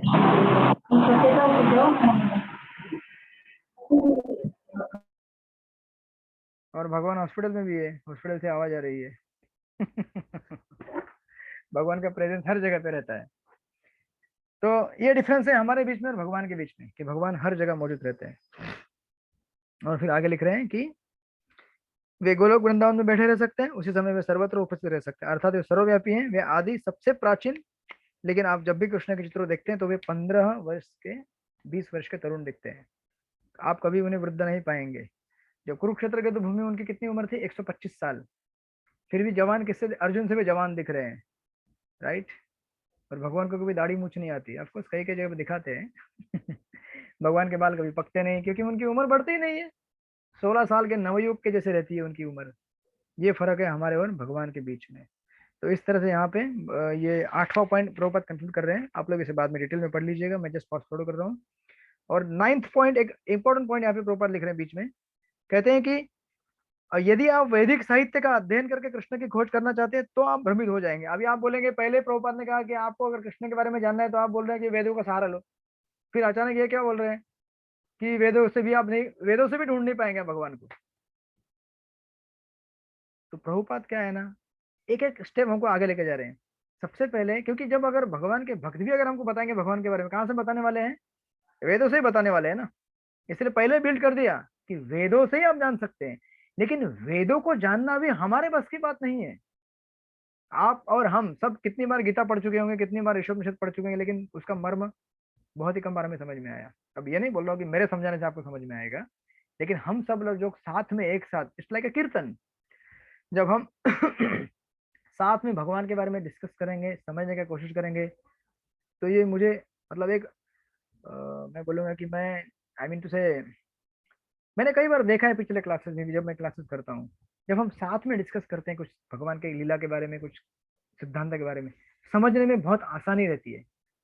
और जब अकेले में आप पढ़ेंगे वेदों के अपने ही बुद्धि से, आपको ये नहीं बोलो कि पढ़ना नहीं चाहिए, लेकिन ऐसे एसोसिएशन में बहुत स्ट्रेंथ रहती है, बिकॉज इट्स लाइक ए कीर्तन। हम सब लोग साथ मिलकर भगवान को समझने की कोशिश कर रहे हैं। और इसलिए यहाँ पे रूपा लिखते हैं कि यदि आप वैदिक साहित्य का अध्ययन करके कृष्ण की खोज करना चाहते हैं तो आप भ्रमित हो जाएंगे। ऐसा करना संभव हो सकता है, लेकिन यह अत्यंत कठिन है। ऐसा नहीं बोल रहे कि नहीं ये संभव, लेकिन अत्यंत कठिन है। इसके अलावा क्या कर सकते हैं आप? लेकिन आप उनके भक्त से उनके विषय में आसानी से जान सकते हैं। उनका भक्त उन्हें आपको दे सकता है। ये रहे वे, उन्हें स्वीकार करें। इसलिए देखिए इसलिए हम लोग गुरु शिष्य परंपरा का जिक्र करते हैं, क्योंकि गुरु शिष्य परंपरा में क्या होता है, देखिए कोई भी ज्ञान बिना कृपा के हमारे मतलब समझ में नहीं आने वाला। और ठीक है, समझ में भी आ गया, लेकिन अप्लाई कब करेंगे आप? आपने समझ भी, लेकिन एप्लीकेशन भी करना जरूरी है ना। Application is most important then just reading theoretically. तो इसीलिए हम क्या करनी चाहिए? भक्तों की शरण लेनी चाहिए। भक्तों की कृपा के बिना हम नहीं समझ पाएंगे। भागवत में ऐसे कई प्रसंग दिए हैं, कई वर्णन दिए गए हैं, जहाँ पे मतलब सुखदेव गोस्वामी जो परीक्षित महाराज को, देखिए कोई भी जितने भी भक्त आप देखेंगे पूरे भागवत में या कहीं भी, बिना गुरु पादाश्रय के कुछ भी संभव नहीं हुआ है। राइट? एक श्लोक भी आता है भागवत में, बिना महत्पाद रजोभिषेकम, बिना भक्तों के। इसलिए हम लोग देखिए रोज कोई भी क्लास चालू होता है, एंड तो हम क्या करते हैं, वांछा कल्पतरुभ्यश्च कृपा सिंधुभ्यो च पतितानां पावनेभ्यो वैष्णवेभ्यो। बिना वैष्णव की कृपा के हमारे सिस्टम में वो ज्ञान उतरेगा नहीं। और उतरने के अगर उतर भी गया तो अप्लाई करने के लिए लाइफ में कृपा चाहिए, शक्ति चाहिए। वो शक्ति वहां से मिलती है। तो आप सब लोग मेरे साथ हैं अभी भी? बोलिए जोर से, हरे कृष्णा कृष्णा कृष्णा हरे हरे, हरे राम राम राम हरे हरे। ओके, अभी जस्ट 9 बज रहे हैं। अभी भी आई थिंक 15 मिनट हमारे पास है। आप लोग थक गए होंगे तो ऐसा कीजिए, हाथ ऐसा कीजिए, थोड़ा गर्दन टेढ़ा कीजिए, थोड़ा नाचिए गाइए, झूम के आइए वापस घूम फिर के लेकिन आप हमारे साथ आइए और 15 मिनट आपको और आगे लेके जाना है इस इस्कॉन की भक्ति शास्त्र की बोट में। तो बढ़ते हैं आगे। अभी 10वां नंबर का पॉइंट है, फिर प्रभुपाद लिख रहे हैं, ये 10वां नंबर का फाइनल पॉइंट है, लास्ट कंक्लूडिंग पॉइंट है। फिर प्रभुपाद लिख रहे हैं कि व्यासदेव जी ने क्या किया, फिर वेदों का विभाजन किया है। आप बोलेंगे पहले आपने इतना बड़ा चार्ट दिखाया, उसमें वेदों के इस तरह से अलग अलग विभाजन किए गए थे। टू मेन भारत में 2 सिस्टम थे फिलोसॉफी की, कौन से? आस्तिक नास्तिक। फिर आस्तिक के अंदर कुछ कैटेगरी है, नास्तिक के अंदर, फिर आस्तिक के अंदर, फिर वेदांत के अंदर सब कैटेगरीज है। राइट? अब इतना सारा डिवीजन देने के बाद, ये तो पहला इनिशियल डिवीजन था ओरिजिनल वेदों का। लेकिन ब्रह्मा जी ने फिर क्या किया ना, सॉरी व्यासदेव जी ने इस कलयुग के शुरुआत में वापस वेदों का विभाजन किया। क्या किया देखिए यहाँ पे लिखते हैं कि प्रारंभ में केवल एक वेद था, और उसके ये कहने कि वेदांत जो व्यासदेव जी ने लिखा है वहां पे उस डिवीजन में आपको दिखेगा वो एक वेद था। राइट? किधर गया, एक वेद था और उसके पढ़ने की आवश्यकता नहीं थी, इसलिए श्रुति का आ गया ना वहां पे, श्रुति स्मृति और पुराण। श्रुति यानी कि सुनना, और स्मृति मतलब कोई दूसरे को सुनाता है, यानी कि रिटर्न बुक्स थे ही नहीं पहले। लोग केवल या तो सुने हुए थे या सुना हुआ सुनाते थे लोगों को आध्यात्मिक ज्ञान। तो कहते थे लोग इतने बुद्धिमान होते थे एवं उनकी स्मरण शक्ति इतनी तीव्र होती थी कि एक बार आध्यात्मिक गुरु के मुख से सुनकर वे इसे समझ लेते थे। अब एक बार क्या, हम लोग बीबीटी ने इतने बुक्स प्रिंट करके रखे हुए, 1000 बार पढ़े तो भी हमें समझ में नहीं आता राइट? तो मतलब प्रभुपाद का बताने का कंक्लूजन ये है कि देखिए यहाँ पे क्या लिखते हैं व्यासदेव आगे, मुख से सुनकर वे इसे समझ लेते थे, वे संपूर्ण तात्पर्य को तुरंत ही ग्रहण कर लेते थे। लेकिन 5000 वर्ष पूर्व व्यासदेव ने इस कलयुग के लोगों के लिए वेदों का लिखित रूप प्रदान किया। उन्हें पता था कि अंतोगत्वा लोग अल्पायु होंगे, उनकी स्मरण शक्ति अत्यंत क्षीण होगी और उनकी बुद्धि इतनी तीव्र नहीं होगी। इसीलिए मैंने शुरू में कहा था। अभी और दूसरी बात क्या है, वेदों में भी ऐसे 1000 चीजें हैं, 1000 प्रसंग दिए गए हैं, और हमारी बुद्धि भी इतनी तेज नहीं है। राइट? भागवत में श्लोक आता है, प्रायण अल्प आयुषा कलो सभ्य अस्मिन् युगे जना मंदा सुमंदा मंद सुमंदा। बोलिए, आप लोगों ने सुना होगा श्लोक, मंद सुमंदा, किसी को याद है श्लोक? प्रायण अल्प आयुषा कलो सभ्य अस्मिन् युगे जना मंद सुमंद मंद भाग्य, मंद सुमंद मतयो मंद भाग्य ही उपद्रुता। तो लोग क्या है, पहले से लेजी है, इंटेलिजेंट नहीं है लोग, हम सब लोग बहुत लेजी है हम लोग। उसके ऊपर से क्या है, लेजी होने के साथ साथ क्या है, हमेशा ऑलवेज वी आर डिस्टर्ब्ड, उपद्रुता, हम लोग हमेशा डिस्टर्ब रहते हैं। अभी भी क्लास में बैठे, अभी भी डिस्टर्ब है हम लोग। कब खत्म होगा? आज प्रसाद नहीं लिया अभी तक, सैटरडे इवनिंग कहीं घूमने का आज मौका था, वो भी ले लिया प्रभु जी ने। अभी 2 साल के लिए कैद हो गया, 1.5 साल के लिए, मजा नहीं आ रहा है। ठीक है, फिर भी थोड़ा सुन लेते हैं, चलो कोई बात नहीं। तो हम लोग क्या है, आलसी है, ऊपर से हम डिस्टर्ब रहते हैं। और अगर कभी अच्छे फॉर्चून से अगर हमको कोई आध्यात्मिक गुरु मिल भी जाए तो प्रॉब्लम क्या होता है, मन तो भाग गया। ऐसा गुरु मिलता है जो हमको क्या बताए, मायावाद की फिलोसफी बताए, बोलेगा क्या भगवान के हाथ नहीं पैर नहीं कुछ नहीं, ऐसे निर्विशेष निराकार की पूजा करो, ऐसा गुरु हमें मिल जाता है, तो फिर हम क्या हो गए, अनफॉर्चुनेट। इसीलिए व्यासदेव जी ने क्या किया यहाँ पे, बोल रहे हैं कि ये सब गुण होने की वजह से अतएव मुझे इस वैदिक ज्ञान को लिखित रूप देकर शिक्षा देनी चाहिए। इसलिए उन्होंने क्या किया, वेदों के 4 भाग कर दिए, ऋक् साम अथर्व तथा यजुर। तब उन्होंने इन वेदों का कार्यभार अपने विभिन्न शिष्यों को सौंप दिया। तब उन्होंने मनुष्यों के अल्प श्रेणी स्त्री शूद्र तथा द्विजबंधु का ध्यान आया, मतलब इसमें हम सब लोग आ गए, स्त्री तो स्त्री है ही और शूद्र तो हम सब शूद्र ही है, राइट। हम में से कोई कुछ कलयुग में कलो संभ शूद्र हुआ, सारे के सारे जितने व्यक्ति हैं सब क्या है, शूद्र हैं। द्विजबंधु यानी कि ब्राह्मण कास्ट से है लेकिन एक्चुअली ब्राह्मण नहीं है, उसे द्विज बंधु कहते हैं। उन्होंने स्त्री जाति, शूद्र जाति, श्रमिक तथा द्विज बंधु पर विचार किया। तो बोले इन लोग कैसे पढ़ेंगे यार, अभी इन लोगों को ये सब वेद समझ में नहीं आएगा। तो उन्होंने क्या किया, और प्रभुपाद डेफिनेशन में दे रहे हैं, द्विज बंधु वे हैं जो उच्च कुल में जन्म लेते हैं लेकिन सम्यक रूप से योग्य नहीं होते। ब्राह्मण परिवार में उत्पन्न मनुष्य यदि ब्राह्मण के रूप में योग्यता प्राप्त नहीं है तो वह द्विज बंधु कहलाता है। ऐसे लोगों के लिए उन्होंने क्या किया, भारत का इतिहास करने वाले महाभारत का लिखन किया तथा 18 पुराणों का संकलन किया। इस तरह सारे पुराण, महाभारत, चारों वेद तथा अनेक उपनिषद ये वैदिक साहित्य के अंश है। तो इससे क्या हो गया ना, फिर अब पुराण लिखे तो उसमें क्या बताएं, स्टोरीज बताएं। तो अभी सबको स्टोरी सुनना अच्छा लगता है, वाह वाह स्टोरी, एक राजा था एक रानी थी, फिर राजा को पुत्र नहीं था तो फिर उसने क्या किया, बहुत टेंशन में था, रो रहा था। फिर उस कोर्ट में उनके दरबार में कौन आ गए, ये भागवत में कथा है 6ठे स्कंद में, कौन आ गए, अंगिरा मुनि आ गए। उन्होंने बोले क्या हुआ राजन, सब कुछ ठीक है? नहीं महाराज, बच्चा नहीं है, बहुत दुखी हूँ। अच्छा बच्चा नहीं है, लेकिन मैं क्या बोल रहा हूँ, तुम्हारे नसीब में लिखा नहीं है बच्चा होना है।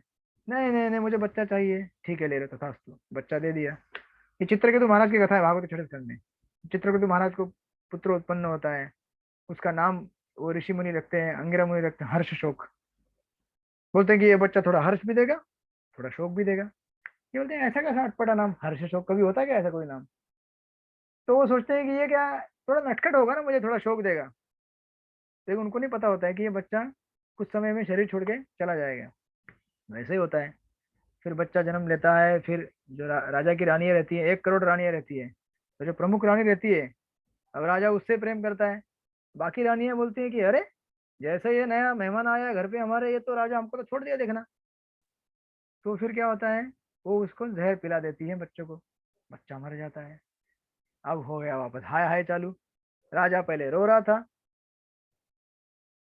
दुख में था, फिर बच्चा हो गया तो थोड़ा हर्ष हो गया, फिर बच्चा गायब हो गया, फिर शोक हो गया। फिर वापस कौन आता है, वही ऋषि मुनि वापस आते हैं नारद मुनि के साथ। फिर नारद मुनि प्रचार करते हैं, कौन सा प्रचार, जो अभी आप स्टडी कर रहे हैं। Same philosophy of Bhagavad Gita और Rishabh but in story form. तो आपको अच्छा लगता है, वाह मजा आ गया प्रभु जी, मजा आ गया, क्या स्टोरी बताया आपने और तत्व ज्ञान क्या था इसमें। तो फिर नारद मुनि बताते, देखो भैया अपने अपने कर्म के हिसाब से जो जन्म लेता है, अब उसको उठाते हैं। नारद मुनि की प्रीचिंग की स्टाइल देखिए, वो बच्चों को ही उठा देते हैं, बोलते तू बता तू कौन है, ये तेरे माता पिता तेरे लिए रो रहे हैं। बच्चा बोलता कौन से माता पिता, कौन से जन्म के माता पिता, अरे मैंने कई हजार जन्म लिए हैं, कई माता पिता हो चुके हैं, इन माता पिता के बारे में क्या बोल रहे हो। बस ऐसा बोल के बच्चा गायब हो जाता है। आप कल से ये मत बोलिएगा अपने अपने माता पिता से कौन से माता पिता, कौन सी पत्नी, कौन सा पति आपके बाजू में बैठे हैं। तो आपको दिस इज द फिलोसॉफी, ये तत्व ज्ञान है, लेकिन हम जो प्रैक्टिकली अप्लाई करेंगे थोड़ा सेंसिबली अप्लाई करना है, दैट्स अनदर डिस्कशन। लेकिन कहने का तात्पर्य यह था कि इस जगत में सारे हम क्या है, टेम्पररी है, नश्वर है। हमें हमारे असली सिद्धांत तत्व को जानना, हम कौन है। तो इस तरह से प्रचार करने हेतु उन्होंने क्या किया, पुराण लिख दिए, महाभारत लिख दिया, तो क्या हुआ, प्रचार का स्टाइल आसान हो गया। राइट, इसलिए आप लोग भागवत पढ़ेंगे तो आपको आनंद आएगा, मजा आएगा। आपको ईशोपनिषद में आनंद आएगा आगे, जैसे धीरे धीरे पढ़ेंगे, अभी तो आपका बिगिनिंग चल रहा है। तो इसलिए उन्होंने क्या किया, वेद लिख दिए, पुराण लिख दिए, सब कुछ लिख दिया। और फाइनली प्रभुपाद, यहाँ पे मैं जस्ट फास्ट फॉरवर्ड कर रहा हूँ कि अभी व्यासदेव जी ने, देखिए इसमें लिखते हैं सेकंड पैराग्राफ में, फिर लिखते हैं कि व्यासदेव ने अपने गुरु महाराज, ओके, इसके ऊपर देखिए क्या लिखा है, तत्पश्चात व्यासदेव ने विद्वानों तथा दार्शनिकों के लिए समस्त वैदिक ज्ञान का सार वेदांत सूत्र के रूप में प्रस्तुत किया। उन्होंने वेदांत सूत्र भी लिख दिया। अब लिखते हैं फाइनली कि व्यासदेव ने अपने गुरु महाराज नारद जी के आदेश अनुसार वेदांत सूत्र की रचना की, लेकिन फिर भी वे संतुष्ट नहीं हुए। ये भागवत में स्टोरी आती है, भागवत के बिगिनिंग में आती है, क्यों संतुष्ट नहीं हुए थे, वैसे वहां पे लिखा गया है, अब पढ़िएगा, लंबी कथा है, प्रभुपाद यहाँ पे नहीं लिख रहे, जिसका वर्णन श्रीमद् भागवत में किया गया है। व्यासदेव के अनेक पुराणों तथा उपनिषदों के संकलन कर लेने के बाद, यहाँ तक कि वेदांत सूत्र लिखने के बाद भी अधिक संतुष्ट नहीं थे। तब उनके गुरु नारद जी ने आदेश दिया, आप वेदांत सूत्र की व्याख्या करो, और वो व्याख्या है श्रीमद् भागवत पुराण। आप लोग बोलेंगे पुराण तो पहले लिख दिया 18 पुराण, तो फिर बाद में कौन सा पुराण आ गया, 19वां पुराण होना चाहिए ना फिर। तो एक्चुअली नारद मुनि ने जब उनको उपदेश दिया उसके पहले लिखा हुआ था भागवत पुराण, लेकिन वो भागवत पुराण वो नहीं था जो जिसे हम अमल पुराण कहते हैं। फिर व्यासदेव जी ने क्या किया, उसको री एडिट कर दिया, और उसमें जो ग्लोरिफिकेशन नहीं हुआ था भगवान का, एक्सक्लूसिव ग्लोरिफिकेशन, वो ग्लोरिफिकेशन वहां पे लिखा। उसके बाद वो बन गया अमल पुराण। राइट, और फिर प्रभुपाद ने यहाँ लिखा है कि हमारे बलदेव विद्याभूषण, उन्होंने क्या किया है, इन पुस्तक के ऊपर टीका टिप्पणी की। किसके ऊपर, देखिए यहाँ पे लिखते हैं, हम गौड़ीय वैष्णव का वेदांत दर्शन पर हमारा अपना भाष्य है जो गोविंद भाष्य कहलाता है, और यह बलदेव विद्याभूषण द्वारा प्रणीत है। इसी प्रकार रामानुजाचार्य कृत भाष्य, मध्वाचार्य के भाष्य है, उन्होंने वेदांत में कमेंट दी है। केवल शंकराचार्य का एकमात्र भाष्य नहीं, यानी कि प्रभुपाद कहना चाहते केवल निर्विशेषवादी लोगों ने व्याख्या नहीं किया है इंडिया में, सविशेषवादी लोगों ने भी व्याख्या किया है। ऐसे तो वेदांत के अनेक भाष्य, लेकिन चूंकि वैष्णव ने वेदांत भाष्य प्रथम प्रस्तुत नहीं किया, अतः लोगों में गलतफहमी बनी हुई है कि शंकराचार्य द्वारा लिखे वेदांत भाष्य एकमात्र भाष्य है। इसके अतिरिक्त स्वयं व्यासदेव ने पूर्ण वेदांत भाष्य श्रीमद् भागवत लिखा, यानी कि वेदांत सूत्र के ऊपर तो कमेंट्री दिया है सब आचार्यों ने। खुद ओरिजिनल जो राइटर है वेदांत सूत्र के व्यासदेव, उन्होंने भी खुद क्या किया है, वेदांत सूत्र के ऊपर अपना कमेंट्री लिखा है, जिसे हम कहते हैं श्रीमद् भागवत पुराण। यानी कि फाइनल कंक्लूजन में क्या निकल रहा है, वेदांत सूत्र को सबसे कंक्लूसिव मानते हैं, और उसका कमेंट्री है भागवतम, यानी कि भागवतम इज द फाइनल, क्या बोलते हैं उसको, कंक्लूजन ऑफ श्रील व्यासदेव। यानी कि जो श्रीमद् भागवत पुराण पढ़ेगा उसे सारे चीजों का सार मालूम पड़ जाएगा। और एडिशनली भगवत गीता तो है ही है, जो स्वयं भगवान ने बोली हुई है। राइट, तो वो आप आएगी सिलेबस में आपके। तो यस, थैंक यू। इस तरह से आप आगे पढ़िएगा, उसमें 2-3 चीजें दी गई हैं और ज्यादा टेक्निकल नहीं है। अगर आपको कुछ समझ में नहीं आया तो मुझे बाद में पूछिएगा। अंत में प्रभुपाद लिखते हैं कि अंत में हमारा निवेदन है कि जो लोग वास्तव में वैदिक ज्ञान की व्याख्या समझना चाहते हैं, वे उसे श्रीमद् भागवत तथा भगवत गीता के द्वारा समझने का प्रयास करें। इस तरह से ये पॉइंट नंबर 10 था कि व्यासदेव ने एक वेदों का अलग अलग विभाजन क्यों किया, पुराण क्यों लिखे, महाभारत क्यों लिखा। इसलिए लिखा क्योंकि लोगों की बुद्धि कम होती जा रही थी। अभी ईशोपनिषद एक 18 मंत्रों वाला बुक है, यही बुक हम पढ़ते पढ़ते हमारे हरिबोल हो जाएगा। तो फिर अगर ऐसे केवल टेक्निकल बुक हो हमें पढ़ने के लिए, और कोई पुराण ना हो, कोई महाभारत ना हो, कोई रामायण ना हो, कोई स्टोरी ना हो, तो हम तो बाप रे फ्यूज हो जाएगा हमारा। तो इसलिए व्यासदेव ने कृपा करके बहुत सारे भगवान के सुंदर सुंदर लीलाएं दी हैं, भगवान के भक्तों की लीलाएं दी है भागवत में, और साथ में उसके ऊपर लेसन्स भी दिए हैं आचार्यों ने अपनी टिप्पणी में और कमेंट्री में, टीका में, कि मतलब भगवान की लीला से हम क्या सीख सकते हैं, ये भक्तों की लीला से क्या सीख सकते हैं, वगैरह वगैरह डिटेल में विस्तार में, जो आपको धीरे धीरे आएगा। तो थैंक यू वेरी मच, आप लोगों का बहुत बहुत धन्यवाद। तो इस तरह से हमारा ये ईशोपनिषद का इंट्रोडक्शन जस्ट ब्रीफली हमने पूरा कर लिया है। आप लोग क्या कीजिएगा, इसके ऊपर अच्छी तरह से पढ़ाई कीजिएगा, और अगले हफ्ते इसके ऊपर एक यूनिट टेस्ट होगा रिटर्न, जो कि ऑनलाइन होगा। उसके लिए मैं आपको केवल 15 मिनट दूंगा। क्वेश्चंस में सिलेक्ट करके दूंगा, यहाँ पे 3-4 क्वेश्चन दूंगा, आपको क्विकली उसके आंसर लिखने हैं, और फिर उसके आंसर आपको, आंसर शीट आपकी फोटो खींच के मुझे, मैं एक व्यवस्था करूंगा गूगल ड्राइव में रखने का, उसका मैं बताऊंगा, फोटो खींच के मुझे देना है, मैं चेक करके यहाँ पे उसका आंसर आपको ये कर दूंगा। तो आप लोग पढ़ाई कीजिएगा जो मैंने क्वेश्चन आपको दिए हैं। और किसी को कुछ क्वेश्चन है आज के क्लास के ऊपर, कुछ किसी की कमेंट, कुछ करेक्शन, तो जरूर बताइए। हरे कृष्णा। यस माता जी। प्रभु जी आज थोड़ा रिवाइज कीजिए ना, मेरा थोड़ा मिस हो गया स्टार्टिंग के पॉइंट थोड़ा। हाँ ओके, लेट्स रिवाइज फास्ट में।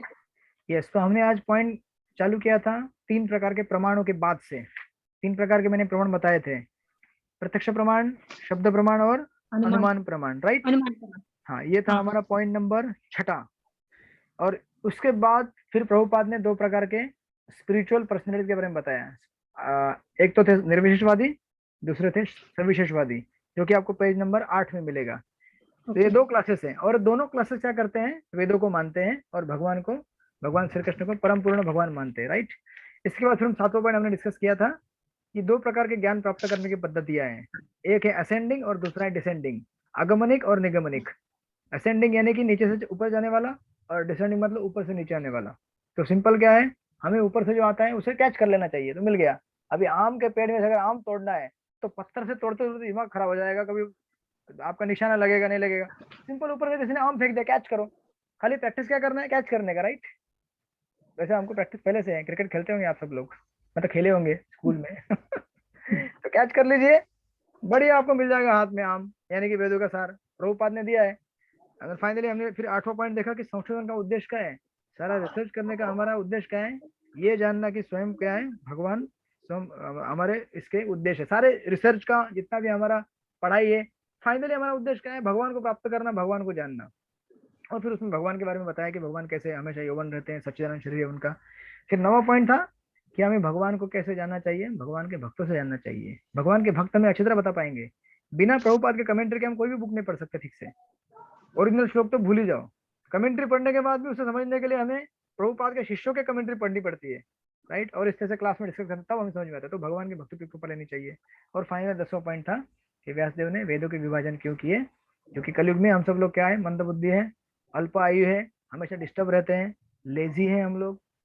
तो हम जैसे लोगों को फिर व्यासदेव ने कहा चलो सुनो, मैं आपको इधर इधर मैं आपको स्टोरी सुनाता। स्टोरी मालूम है, एक राजा था, एक रानी थी। राजा शिकार करने गया जंगल में, और मालूम है उसने एक ऋषि मुनि के शरीर के ऊपर एक सांप रख दिया, और फिर उस ऋषि के लड़के ने श्राप दे दिया। वो थे परीक्षित महाराज। फिर कथा चालू होती है भागवत की, तो हमें आनंद आता है, राइट। तो ये थी आज की समरी। यस, और किसी को कोई प्रश्न है? थैंक यू प्रभु जी। हरे कृष्णा। हरे कृष्ण। हरे कृष्णा प्रभु जी। हाँ, आपका आवाज सुनते पहले मैं यस, बोलिए माता जी। कृष्णा प्रभु जी, धन्यवाद प्रणाम प्रभु जी। जो आपने बताया जैसे बलदेव भूषण जो जी बलदेव भूषण प्रभु जी जो है उन्होंने कमेंट्री लिखी है, तो फिर प्रभुपाद फिर से क्यों लिखे प्रभु जी? अगर वो अपने इस गौड़ीय परंपरा में लिखी थी तो फिर से क्यों लिखे प्रभुपाद? देखिए, प्रभुपाद का प्रीचिंग करने का टाइम अलग है और बलदेव विद्याभूषण के प्रीचिंग करने का टाइम अलग है। ऐसा नहीं कि भागवत के ऊपर केवल हमारे परंपरा में केवल प्रभुपाद ने कमेंट्री दी है, सारे आचार्य ने कमेंट्री दी है। गीता के ऊपर सारे आचार्य की कमेंट्री है, लेकिन प्रभुपाद ने कमेंट्री क्यों दिया? क्योंकि प्रभुपाद हमारे टाइम में प्रीचिंग कर रहे हैं, तो हमारे टाइम में जो देश काल परिस्थिति चेंज हो गई है, सिद्धांत चेंज नहीं हुआ है, सिद्धांत तो वही है, लेकिन आपके जमाने के एग्जाम्पल आपको देने पड़ेंगे ना, आपके टाइम के एग्जाम्पल आपको देने पड़ेंगे, तभी आपको समझ में आएगा कि सिद्धांत क्या है, राइट। तो टाइम देश काल परिस्थिति के अनुसार आचार्यों ने अपने अपने समय से, देखिए एक जगह पे कहते हैं कि पूर्व जमाने में यानी कि before spread of Christianity all over the world, यानी कि यूरोपियन जो कल्चर है पूरी दुनिया में फैलने के पहले, जो हमारे आचार्य हुआ करते थे वो सबसे ज्यादा टारगेट करते थे मायावाद फिलोसॉफी को। तो भक्ति सिद्धांत सरस्वती ठाकुर या फिर उनके पूर्ववर्ती आचार्य, उन्होंने मायावाद को बहुत धो डाला है, पूरा पूरा साफ कर दिया, मायावाद का सफाया कर दिया। इसलिए आज हम इतने शांति से वैष्णव कमेंट्री पढ़ पा रहे हैं, और प्रोमिनेंट फिलोसॉफी इंडिया में अभी वैष्णव फिलोसॉफी है उसकी वजह से। लेकिन प्रभुपाद ने जब प्रीचिंग स्टार्ट किया तो उन्होंने न केवल मायावाद का खंडन किया, लेकिन उन्होंने किसके ऊपर भी प्रहार करना चालू किया, साइंटिस्ट के ऊपर, राइट। आप लोग अगर देखेंगे प्रभुपाद के लेक्चर्स या फिर प्रभुपाद के बहुत सारे बुक्स, तो प्रभुपाद बार बार 2 लोगों को क्या करते हैं, क्रिटिक्स करते हैं या फिर उनको स्मैश करते हैं बहुत बार। कौन है वो 2 लोग? मायावाद और साइंटिस्ट। क्योंकि आज के जमाने में लोगों को नास्तिक बनाने के लिए अगर कोई कारण है तो वो कौन थे? ऑफकोर्स साइंटिस्ट, मतलब ऐसे साइंटिस्ट जो भगवान के विश्वास, ऐसे भी साइंटिस्ट बहुत सारे हैं जो भगवान को मानते हैं। और ऐसा नहीं कि इसका मतलब ये नहीं कि साइंस गलत है या साइंस की डिस्कवरी फालतू बकवास है, ऐसा नहीं है। अभी हम ये जो यूज कर रहे हैं वो भी साइंस का आविष्कार है, राइट? सही है कि नहीं? ये जूम यूज कर रहे हैं, क्या है ये भी? इंटरनेट, टेलीकम्युनिकेशन, इसे साइंस ने, टेक्नोलॉजी ने बनाया, राइट? हम उसके खिलाफ नहीं है, लेकिन ऐसे कोई साइंटिस्ट हुआ हो चुके हैं जिन्होंने, जैसे डार्विन है, उन्होंने ऐसी फिलोसॉफी दी, उन्होंने अपने अपूर्ण ज्ञान से बताने की कोशिश किया कि क्या है, भगवान नहीं है, या हम सब लोग बंदर से आए हैं।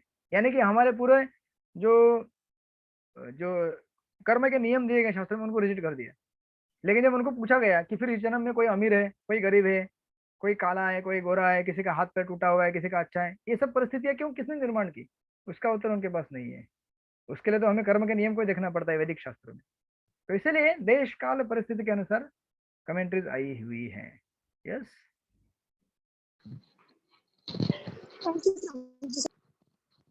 Yes, okay, thank you. और किसी का कोई प्रश्न है क्विकली? तो फिर मैं अभी फाइनली अभी, प्रभु जी हरे कृष्णा। हाँ, यस माता जी बोलिए। जो जैसे मनुष्य को अल्पज्ञ श्रेणी में स्त्री, शूद्र और द्विज बंधु को, तो स्त्री को अल्पज्ञ में क्यों डाला हुआ है प्रभु जी? स्त्री को अल्पज्ञ में नहीं डाला हुआ है। आप में से कई लोगों का ये बार बहुत बार प्रश्न रहता है कि स्त्रियों को क्यों इतना टारगेट किया है। अरे स्त्री, अभी तो हुआ ना women's day, international women's day. आपसे ज्यादा भाव किसी को मिलता है क्या आज के जमाने में? स्त्रियों को सबसे उच्च स्थान दिया गया है?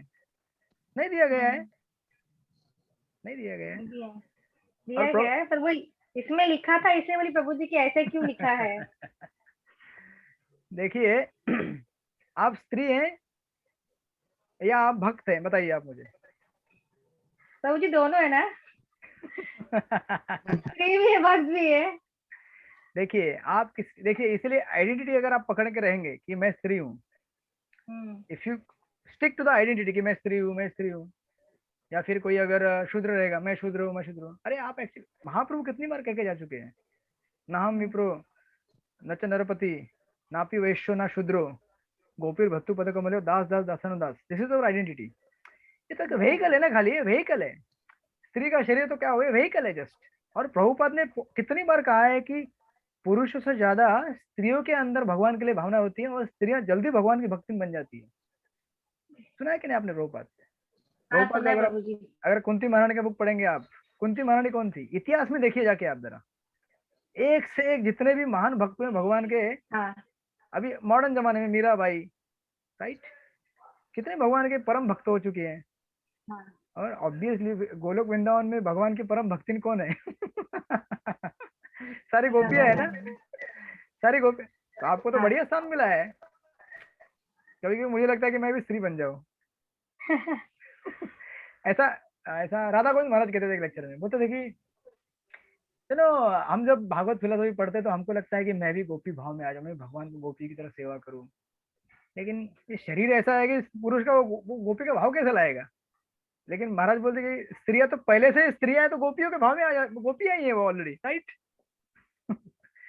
Of course. तो ये आप बोलेंगे प्रभु जी क्या थोड़ा सा मसाला लगा के साफ कर रहे हैं, ऐसा नहीं है। अल्प कहने का मतलब ये है कि स्पिरिचुअल सब्जेक्ट मैटर समझने के लिए उतना कैपेसिटी न होना। लेकिन कई बार प्रभुपाद ने इस चीज को जब क्लैरिफाई करते हैं, देखिए इसलिए शास्त्र के जो शब्द रहते हैं ना उनको एज इट इज नहीं लेना चाहिए, इसलिए आचार्य के कमेंट्री के थ्रू लेना चाहिए। प्रभुपाद हमेशा कमेंट्री में कहा करते हैं कि आप अगर आपको खाली स्त्री समझ रहे तो आप अल्प बुद्धि है, लेकिन आप अगर स्त्री से परे आपको समझते हैं कि मैं एक आत्मा हूँ, मैं एक वैष्णवी हूँ, तो आपको प्रॉब्लम नहीं है कुछ भी। अगर आपको बोलेगा तू मोटा है या तू पतला है, अरे ना तू पतला है ना तू मोटा है, तू कौन है? एक सनातन आत्मा है। This is how we transcend our limitations.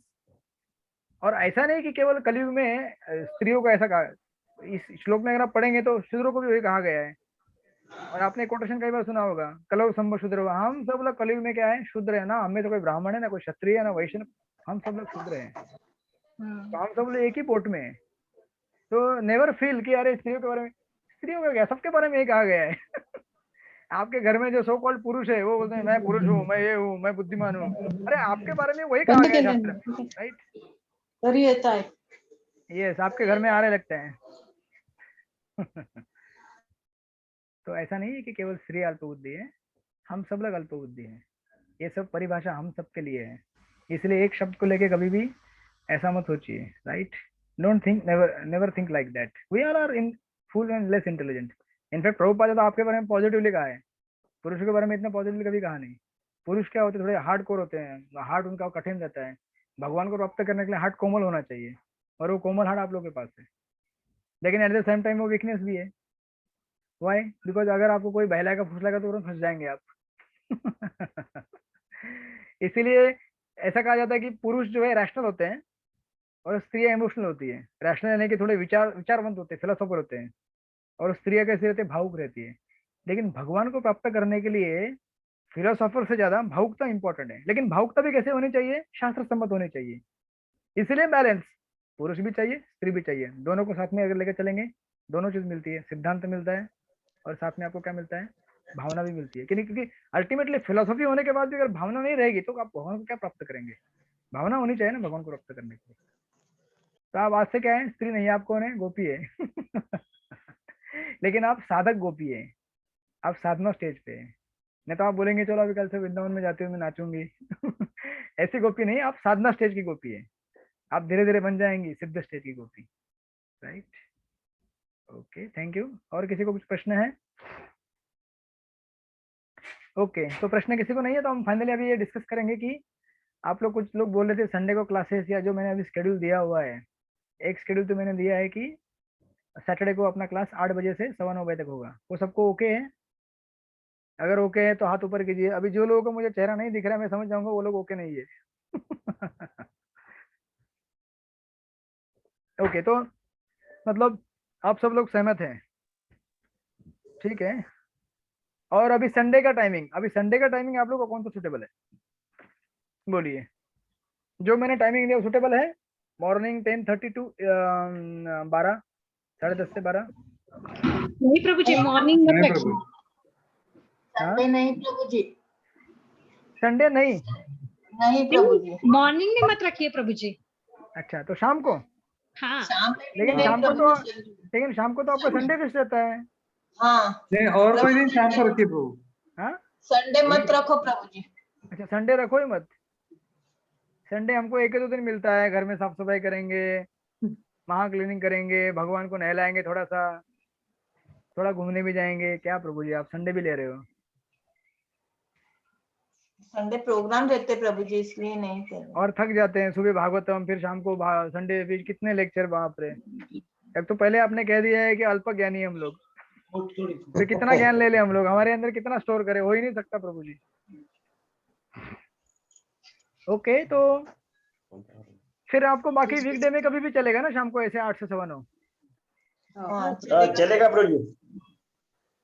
चलेगा ना? फिर हाँ, लेकिन हाँ। फिर लेकिन मेरे घूमने का टाइम ले लिया आप लोगों ने। हरी हरी बोल। हरी ठीक है, चलेगा। तो मैंने शायद, हाँ, 1 मिनट और, वीकडे में आपको 8 बजे के बाद ही मिलेगा ना टाइमिंग? 8 से पहले नहीं मिलेगा, राइट? नहीं प्रभु जी, आपके बाद नहीं। नहीं 8 बजे से बाद ही प्रभु जी। हाँ, 8 के बाद। 8 और 10 के बीच में, 10 के बाद भी नहीं और 8 के पहले भी नहीं।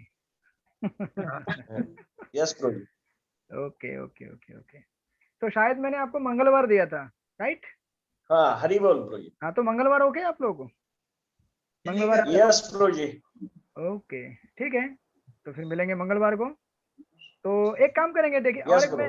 और एक मैं एडजस्टमेंट चाहता हूँ इसमें। तो आपने अगर, हरी बोल। हाँ ठीक है, आपने अगर मुझे अगर आपने मंगलवार दिया है और शनिवार दिया है, तो Yes. मैं ये चाहता हूँ कि आपकी जो एग्जाम रहेगी ना, वो मैं रेगुलर क्लास में नहीं लूंगा, ताकि आपका समय बचेगा, क्लासेस अपने आगे बढ़ पाएंगे। वो जो आपका Yes, जो आपका यूनिट टेस्ट रहेगा ना, जो मैं क्या करता हूँ जनरली, हफ्ते में जो आपने भी सीखा है पूरे हफ्ते में, जैसे अभी आप समझो ऐसा राउंड लेते हैं, अभी सैटरडे आज है, राइट? आज सैटरडे में आपने कुछ सीख लिया, फिर आने वाले मंगलवार को आप कुछ सीखेंगे, उसकी दोनों की, अच्छा राउंड अलग हो रहा है, थोड़ा गलत हो गया, मंगलवार और शनिवार, लेकिन शनिवार के बाद तुरंत आपको पढ़ने को नहीं मौका मिलेगा। ठीक है, चलेगा, कोई बात नहीं। अभी आज जो हुआ, Yes. क्या हुआ आज? प्रस्तावना हुआ हमारा, ठीक है। आपने अभी वापस मुझे सोचने पे मजबूर कर दिया कौन से दिन में एग्जाम लूंगा मैं। आपकी एग्जाम तो मुझे जरूर लेनी है वीकली बेसिस पे। अगर वीकली एग्जाम नहीं लूंगा तो आप लोग पढ़ेंगे नहीं, अब एक रेगुलरली पढ़ेंगे नहीं, तो फाइनल एग्जाम में फिर आप लोग बोलेंगे बहुत हार्ड जा रहा है सिलेबस, और आप में से आधे लोग गायब हो जाएंगे। जो कि मैं नहीं चाहता हूँ। आप लोग एक बार कोर्स में आए हैं, ये माफिया गैंग है, एक बार अंदर घुस गए तो बाहर निकल नहीं सकते। जो बाहर निकल गया उसको शूट आउट हो जाएगा। तो आप ही बताइए इसकी एग्जाम कब ली जाए? आपकी जो यूनिट टेस्ट होती है, मतलब ज्यादा नहीं, आई नीड जस्ट 20 मिनट्स। हफ्ते में 20 मिनट मुझे चाहिए आपके, जिसमें आप एग्जाम लिखेंगे, और वो एग्जाम में एकदम शॉर्ट होगी। मैं क्वेश्चन कोई भी दूंगा, जो जैसे मैंने आपको अभी 6-7 क्वेश्चन दिए हैं इस प्रस्तावना के ऊपर, उसमें से एग्जाम में मैं कोई भी 3 प्रश्न पूछूंगा शॉर्ट आंसर लिखने के लिए। आपको 20 मिनट आप लिख ही सकते हैं। वो आपको टेस्ट करने के लिए आप लोग पढ़ रहे हैं नहीं पढ़ रहे क्या कर रहे हैं। तो हम कब ले सकते हैं? फ्राइडे को प्रभु। फ्राइडे को? फ्राइडे को रात को? फ्राइडे या थर्सडे को। लेकिन फिर बोलेंगे प्रभु जी बाप रे, अभी फ्राइडे भी, फिर संडे भी, सैटरडे भी, थर्सडे नहीं चलेगा प्रभु जी, चलेगा चलेगा। या फिर मैं सोच रहा हूँ ऐसा कर सकते हैं क्या, सैटरडे कितनी देर का एग्जाम रहेगा प्रभु जी? 20 मिनट। तो प्रभु जी जो दिन क्लास है उसी दिन थोड़ा पहले। हाँ ऐसे लग रहा था मेरे को आप बोलेंगे। ठीक है, तो let's do one thing. Saturday जब भी हम आते हैं, क्योंकि संडे छुट्टी रहता है आपका, तो सैटरडे थोड़ा लंबा जाएगा तो भी चलेगा। मतलब क्लास रहेगी 1.5 घंटे की, और हमारा एग्जाम होगा 20 मिनट का। चलेगा तो चलेगा। तो 7:40 till 8 आपका 20 मिनट का एग्जाम होगा रिटर्न, और 8 बजे मेरी क्लास चालू हो जाएगी, और 8 से फिर मैक्सिमम 9:15, ज़्यादा अगर हो गया तो 9:25, 30 तक, 9:30 तक आपका क्लास होगा। चलेगा? यानी कि मंगलवार को आप जो, यानी कि इस शनिवार और मंगलवार को अभी आने वाला जो क्लास होगा, वो दोनों क्लास में जो भी होगा, या फिर ये जो भी है सिलेबस, या ठीक है चलो आपके कंसेशन के लिए अभी प्रस्तावना, इस प्रस्तावना के ऊपर आने वाले शनिवार को 7:40 को आपकी 20 मिनट की रिटर्न एग्जाम होगी। क्वेश्चन मैं ऑन द स्पॉट आपको दूंगा, कुछ भी रैंडम क्वेश्चन दूंगा, वो जितने भी क्वेश्चन दिए हैं, और आपको आंसर जब लिखने हैं तो एकदम शॉर्ट में लिखने हैं, सारांश में लिखने हैं। मुझे ये समझना है खाली कि आपको समझ में आया है, पूरा कॉपी मत मारिएगा। और सब लोग ऑनलाइन आएंगे, वीडियो चालू करेंगे, और आपका वीडियो और आपका कैमरा फोकस करेगा आपके हैंड राइटिंग के ऊपर, यानी कि आपके नोटबुक के ऊपर फोकस करेगा वो। नहीं तो आप मुझे उल्लू मत बनाइएगा कि आप बोलेंगे प्रभु जी हाँ आपके एग्जाम देंगे पूरा, एकदम मस्त नीचे लिखेंगे। हरे कृष्ण प्रभु जी। यस माता जी। प्रभु जी सिर्फ एग्जाम थोड़ा जल्दी नहीं ले सकते, फुल से भी 6 से पहले लो, फुल से भी दिन पहले 6 से पहले ले सकते होंगे तो देखो। अच्छा, और मैं क्वेश्चन आंसर आपको इस पे डाल दिया व्हाट्सएप पे, तो चलेगा मेरे आंसर लिखे हुए? वो मैं बताऊंगा सिस्टम, वो आप आंसर जो लिखेंगे उसका फोटो कहाँ भेजना मैं बताऊंगा आपको। हाँ मैंने अभी आंसर लिखे हैं परसों के क्वेश्चन के, तो वो नहीं वैसा नहीं, वो तो आपका अभी वर्कबुक हो गया 21 प्रश्न संख्या नवनीत। वो तो आपका हो गया, वो तो आप में पढ़ते रहेंगे उसमें से। अभी मैं आपकी एग्जाम जब लूंगा तो आप लोगों को बोलूंगा चलो सब आ गए बैठ जाओ, फिर मैं बोलूंगा सब लोग आपका नोटबुक निकालो, सब बुक बंद करो, बाजू में रखो, सब मोबाइल आईपैड टैबलेट जो भी बाजू में रखो, और फिर मैं आप लोगों को बोलूंगा लिखो अभी बिना देखे, और फिर उसको मैं यहाँ से करेक्शन करके भेजूंगा। That's your exam. आप अभी जो मैंने दिए और आपने जो लिखे हैं वो तो आपका पर्सनल है, आप लिखे या ना लिखे उससे मुझे कुछ ये नहीं है। आप अगर चाहे तो डायरेक्ट इसको बना सकते हैं टेक्स्ट बुक, इसको डायरेक्ट बना सकते हैं डाइजेस्ट, क्योंकि मैंने पॉइंट दे रहा हूँ और प्रश्न दे रहा हूँ, उत्तर उधर लिखा हुआ है, आपको मालूम है कौन सा उत्तर क्या है। आपको लिखित रूप में बनाना है आपकी जैसी इच्छा, नहीं डायरेक्ट इसमें से पढ़ना है आपकी जैसी इच्छा। तो ठीक है, मिलते हैं फिर मंगलवार को 7:40 को। 6 के पहले क्यों बोला बताइए आपने? अब वीडियो ऑन कीजिए, आपका स्टेथोस्कोप लगाइए, वहां पे ऑन हो जाएगा। वीडियो ऑन नहीं है। हरे कृष्ण प्रभु जी। हाँ बोलिए 6 से पहले क्यों? तो सिर्फ एग्जाम थोड़ी जल्दी लीजिए तो मैं दे पाऊंगी। नहीं तो मैं एग्जाम नहीं दे पाऊंगी फिर। हाँ अच्छा आप ये नहीं कर हॉस्पिटल, दो तो अच्छा आप क्लिनिक में आ जाते हैं क्या? अच्छा अच्छा अच्छा, चलेगा आपके लिए कंसेशन, आप 6 बजे दे देना। और आपके ऊपर मुझे विश्वास है, आप बिना देखे लिखेंगे, तो मैं आपको कोई वीडियो ऑन करने नहीं बोलूंगा, आप अपना लिखिएगा 20 मिनट में पोस्ट कर दीजिएगा, मैं पहले क्वेश्चन दूंगा आपको। Is that all right? चलेगा प्रभु, चलेगा प्रभु। हरे कृष्ण प्रभु, धन्यवाद। हरे कृष्ण, धन्यवाद। Okay thank you. लेकिन बाकी किसी को ऑब्जेक्शन नहीं है ना इसके बारे में? बाकी सब लोग ने बराबर आने चाहिए 740 को ऑनलाइन, और आपका कैमरा आपके बुक के ऊपर फोकस करेगा। यस बोलिए फटाफट। राजेश्री माता जी आपको कुछ पूछना है? हरे कृष्णा। हाँ माता जी। प्रभु जी आपने सैटरडे को 740 बोला है ना? सॉरी सैटरडे, हाँ सॉरी सैटरडे। हाँ। यस यस सैटरडे, आपको पढ़ाई करने का टाइम भी मिलना चाहिए ना। तो मंगलवार को जो क्लास होगी सैटरडे का। Yes yes Saturday 740। Okay okay. Hari बोल। हरि हरि बोल। मिलेंगे ट्यूसडे को। हरे कृष्णा। जय श्रील प्रभुपाद की जय। वांछा कल्पतरुभ्यश्च कृपा सिंधुभ्येव च पतितानां पावनेभ्यो नमो नमः। अनंत कोटि वैष्णव वृंद की जय। मधुवन के सारे भक्तों की जय हो, जय हो, जय हो। हरे कृष्णा। हरि बोल, हरि बोल, हरि बोल। हरि बोल।